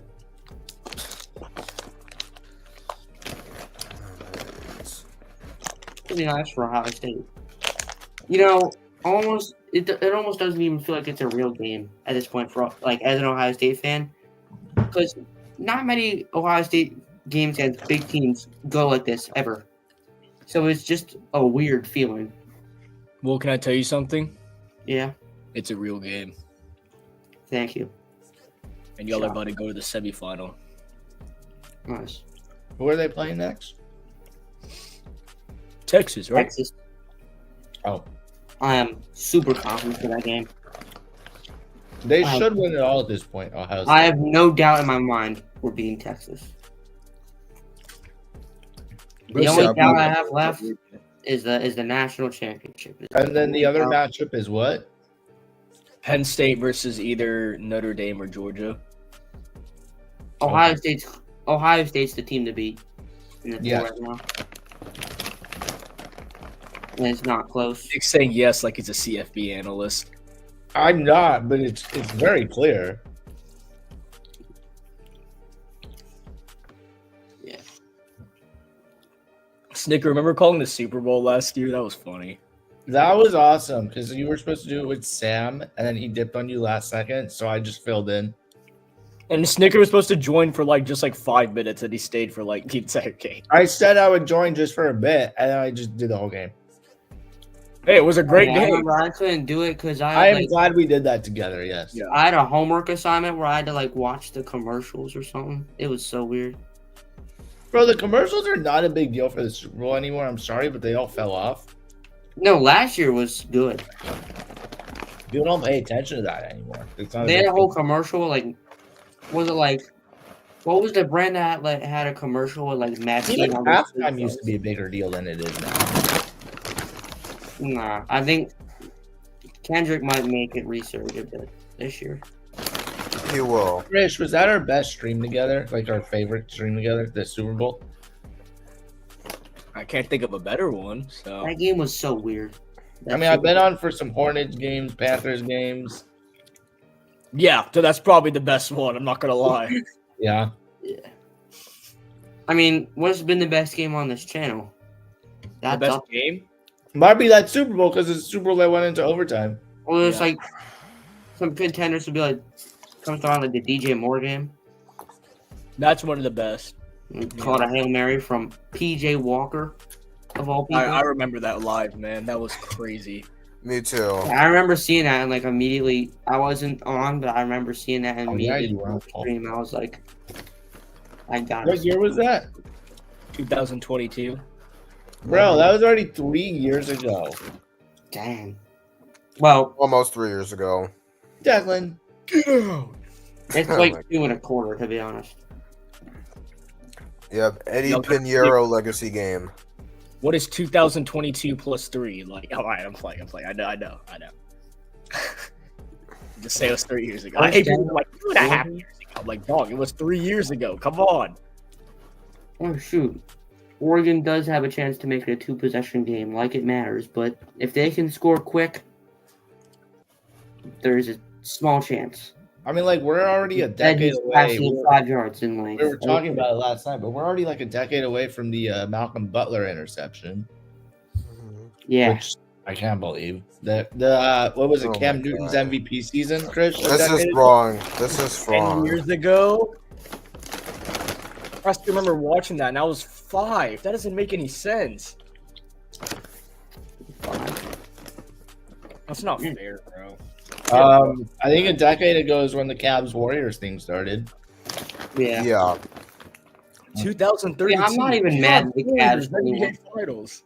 I'm not even mad that Cavs Warriors was the Cavs only won one of those. Like that's fine. Like Cleveland's like The Cavs win the Cleveland's first so one. I think cursed. if Kyrie and K Love were healthy. Cleveland feels so cursed. It's like you just need to win one. Like If they were healthy the first year, they were winning that. Golden State had no chance if the Cavs were healthy. That's not gonna be a catch from Whittington. Dunn joined the Warriors, bro. I can't believe that. Yeah, maybe not. That's one of the That wildest. was what 2017. I can't believe he joined the Warriors. That's crazy. I mean that is the definition of it. If you can't When beat that them. news got announced, though, I remember being super excited about it because I was sort of enjoying the Warriors dynasty, and I was just like, "Oh my gosh, Kevin Durant, Steph Curry, Klay Thompson, Draymond Green all together." I feel like you have to enjoy dynasties because it's like Yes. yeah, well, I'm not like, joining the Chiefs one. that's one of my biggest hot takes. It's like after I saw the Chiefs win, I was like, after I saw the Chiefs beat the Niners, I was like, okay, I don't know why I, in the first place, wanted to root for the 49ers because they're rivals of the Eagles. I don't know why I had any sort of hatred towards the Chiefs. Like they're I fine. love that song Like, on the internet, bro. I That rooted song- for the Chiefs because the Niners are bigger rivals with the Rams and the Chiefs are the the Chargers. Chiefs And, used to be, Yeah, me too. the Chiefs used to be a team that everyone wanted to win as well. and Well, Taylor no, no one wanted either team to win. No, I'm saying like when no, it was you're right. the Truthfully, Brady, I wish another team won. when it was still the Brady era, everyone still wanted the Chiefs to win. Joke's on you, everybody. You both lose. Automatic Yeah. Chiefs win. I mean, yeah, the Chiefs dynasties. It's a dynasty. We can all agree, right? You know who's going to end their no. dynasty? He almost ended their dynasty this year.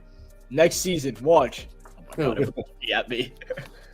Oh, Hey, Josh Super Allen. Bowl 50 we made it. Okay. Super Bowl 60 we make it. Y'all see the theme here? Same Super thing with Bowl Ohio 60. State. Oh, I see it. New format, we win. Hey, Chris, you said Super Bowl Bryce 60. Young to ruin Patrick Mahomes' career. Just so everyone knows, if you watch this channel, I'm the most delusional sports fan in America. Oh yeah. I'll call you more. No, than there's I'm Cowboys. even here. worse off Come call. on. Yeah. Chris, there's no, Cowboys. I'll fans. call you better. Show your fandom a little bit. Chris, Well, I kinda honestly, have to. with the group chat that you're in, you cannot be saying that. Like, there's a lot. Their takes are made.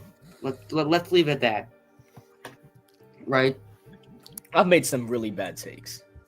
we all have. You're like, I have a few bad takes, I think. if you were to rank everyone in, it's a sack by Cody Simon on Dylan. I'm Gabriel. still confident in my Chiefs take. When Slushy said the Chiefs were the worst 9-0 team, I'm like, no, they're not. They're actually really freaking good, guys.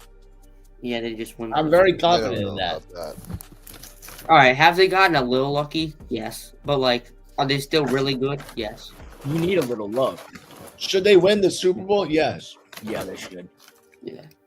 Cody Simon on that play was like playing near the first down line, and then he just no one's blocking him, so he just comes up and sacks. If it's Chiefs Eagles, as a Panthers fan, I'm gonna be so accomplished watching that game.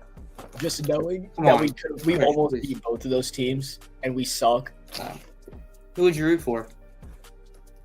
Probably the Eagles. Thanks. Appreciate it. I mean, I feel the Super Bowl everyone wants to see is like Bills Lions.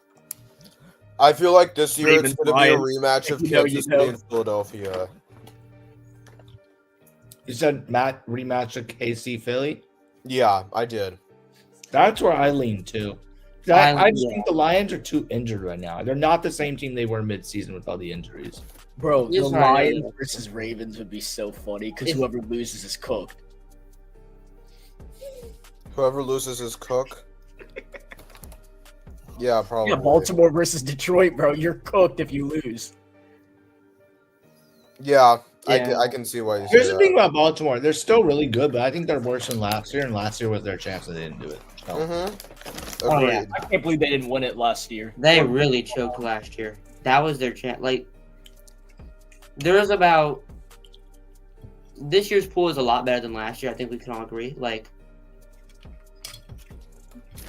it's a lot more of an open field, but like, Yeah, because last year everyone just thought it was going to be like Baltimore, Kansas City, San Francisco. That was it. You know? But now you've got like Lions are like legit contenders now. Like Lions. Eagles are like Mm-hmm. you could easily say the Eagles are the best team in football. I Like, picked the Eagles to lose wild card weekend last year. I had zero confidence in them. I went 5. That was for 6 too last year. easy. That was too easy though. The one game I missed, I went 5 for 6 on wildcard weekend picks last year. The one game I missed was that game. The one game I missed was Rams Lions. That's crazy. We didn't. In the one game we didn't miss was I Cowboys picked the Packers. Lions. That's crazy. You picked the Lions, then? You're a You loser. picked the Packers. Yeah. Too? Wait, who picked the Packers? Pretty sure I did. Oh, Actually, Wait, hold no. on. oh, you're right. I picked the Cowboys last year. I did not go I 5 for picked the 6, but Packers. you just reminded It me. was Yeah. out of bias too, but it worked. All right, 2:30 to go. Howard under center, handoff. Judkins to the left side, and he's gonna get about a couple yards. You know I had all my predictions right. For Oh, I what? picked the Rams. For what? Devin tried lying. I thought I picked the Lions, but I picked the Rams. That Chris, sounds- are your predictions right Yeah. for what? For the playoff picture last year, I got all of them right. You went 100%? For bracket? Yeah. Nice. I think the Uh, boldest prediction we got last year in the playoffs though was Jake saying the Chiefs won't win another Super Bowl. I made like 3 brackets for myself, my dad, and I, and like jokingly, one of them I had the Packers beating the Cowboys. I'm like, I feel like it could happen. Will Howard just did a thumbs down. I had a feeling though. Fresh. That's why I picked Green Bay. Will Howard just did a thumbs down at the Oregon sideline. Yeah, you know what? After last year, I'm done picking the Cowboys in the playoffs when they are in the playoffs. Obviously, they're not Yeah. this year. Yeah. I'm done picking them. I'm done not picking the Chiefs. You're not alone. That's me this year. That part right there. Yo, me I'm picking too. the Chiefs every After year. last year, I was just like, Yeah. okay, I'm never picking against them again. Oh, more importantly, especially, I'm not picking the Bills over the Chiefs. Mhm. No, They I'm gotta not do doing it. that. They gotta do it to make me think about it again. Same thing with Baltimore. I don't care what people think about Baltimore. I'm not picking Baltimore over them either. The hardest choice when I fill out my playoff bracket this year is going to be who am I going to pick, Bills or Ravens? One of my harder ones is going to be the Rams game. Yeah. I I feel like a tougher decision for most fans, like depending on the matchup though, because we don't know the matchup yet. tough decision is like in the NFC, how much do you really trust the Lions or how much do you really trust the Eagles? And like who could you see beating them? I am debating that with the Vikings. Well, it depends on this week, really. Yeah, I mean we'll see Sunday night. I'm very glad that the Sunday night game is for the 1 seed and division. That is NFL's dream. I'm glad it has I important mean, yeah. I mean, everyone knew it was gonna happen. rivalry game too. Just that the whole Yeah. NFC North is rivalries. I think the last time we had something like this was that Chargers Raiders game a few years ago, right? In terms of the last Oh my game of the God. year, rivals. Yeah. That was a game. I'll Yeah, be that's back something. in 5 minutes. Wait, didn't the Chargers lose that game? Yes, Yeah. bro. That was the game where they were like down 2 scores with 5 minutes to go. Justin Herbert brought them back. He Well, converted. Mike Williams, right? What? Mike Williams, right? Yeah, it was like Mike Williams every play. It was. Crazy. I think it's where Justin Herbert kind of really introduced himself to the world, where people were like, "Oh crap, this guy is like, he's like that." He kind of reminds me of Patrick Mahomes.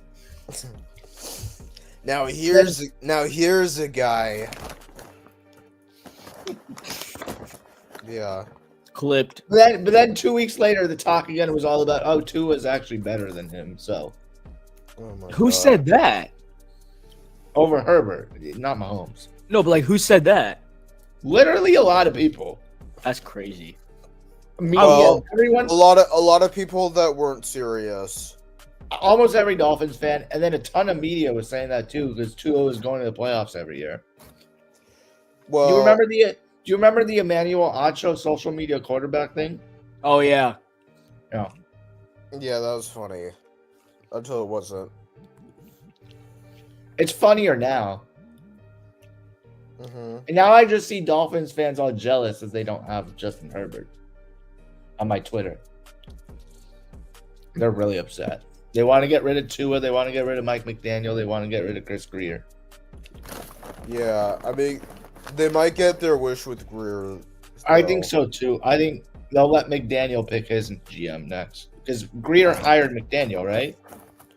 Yeah, I think so. Yeah, so he's not necessarily his guy.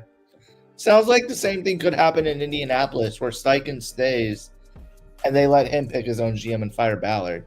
Mm-hmm. Personally, I don't think Steichen is that good.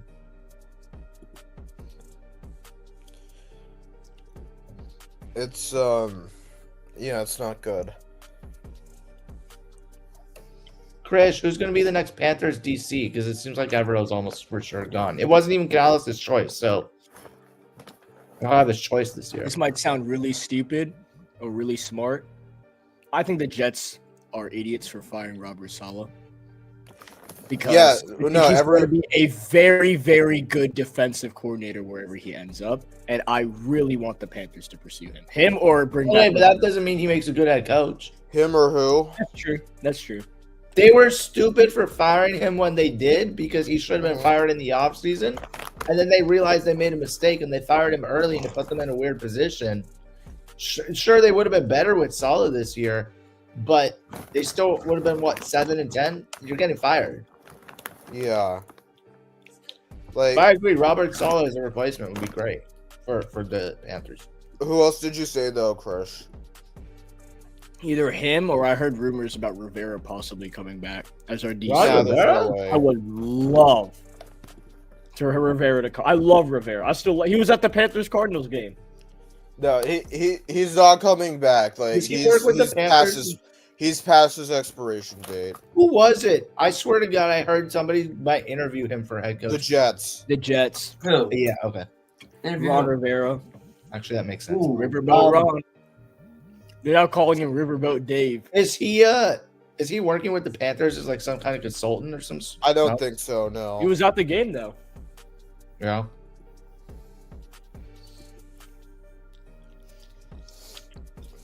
Yeah, I don't You think just so. be letting anybody in at the games nowadays.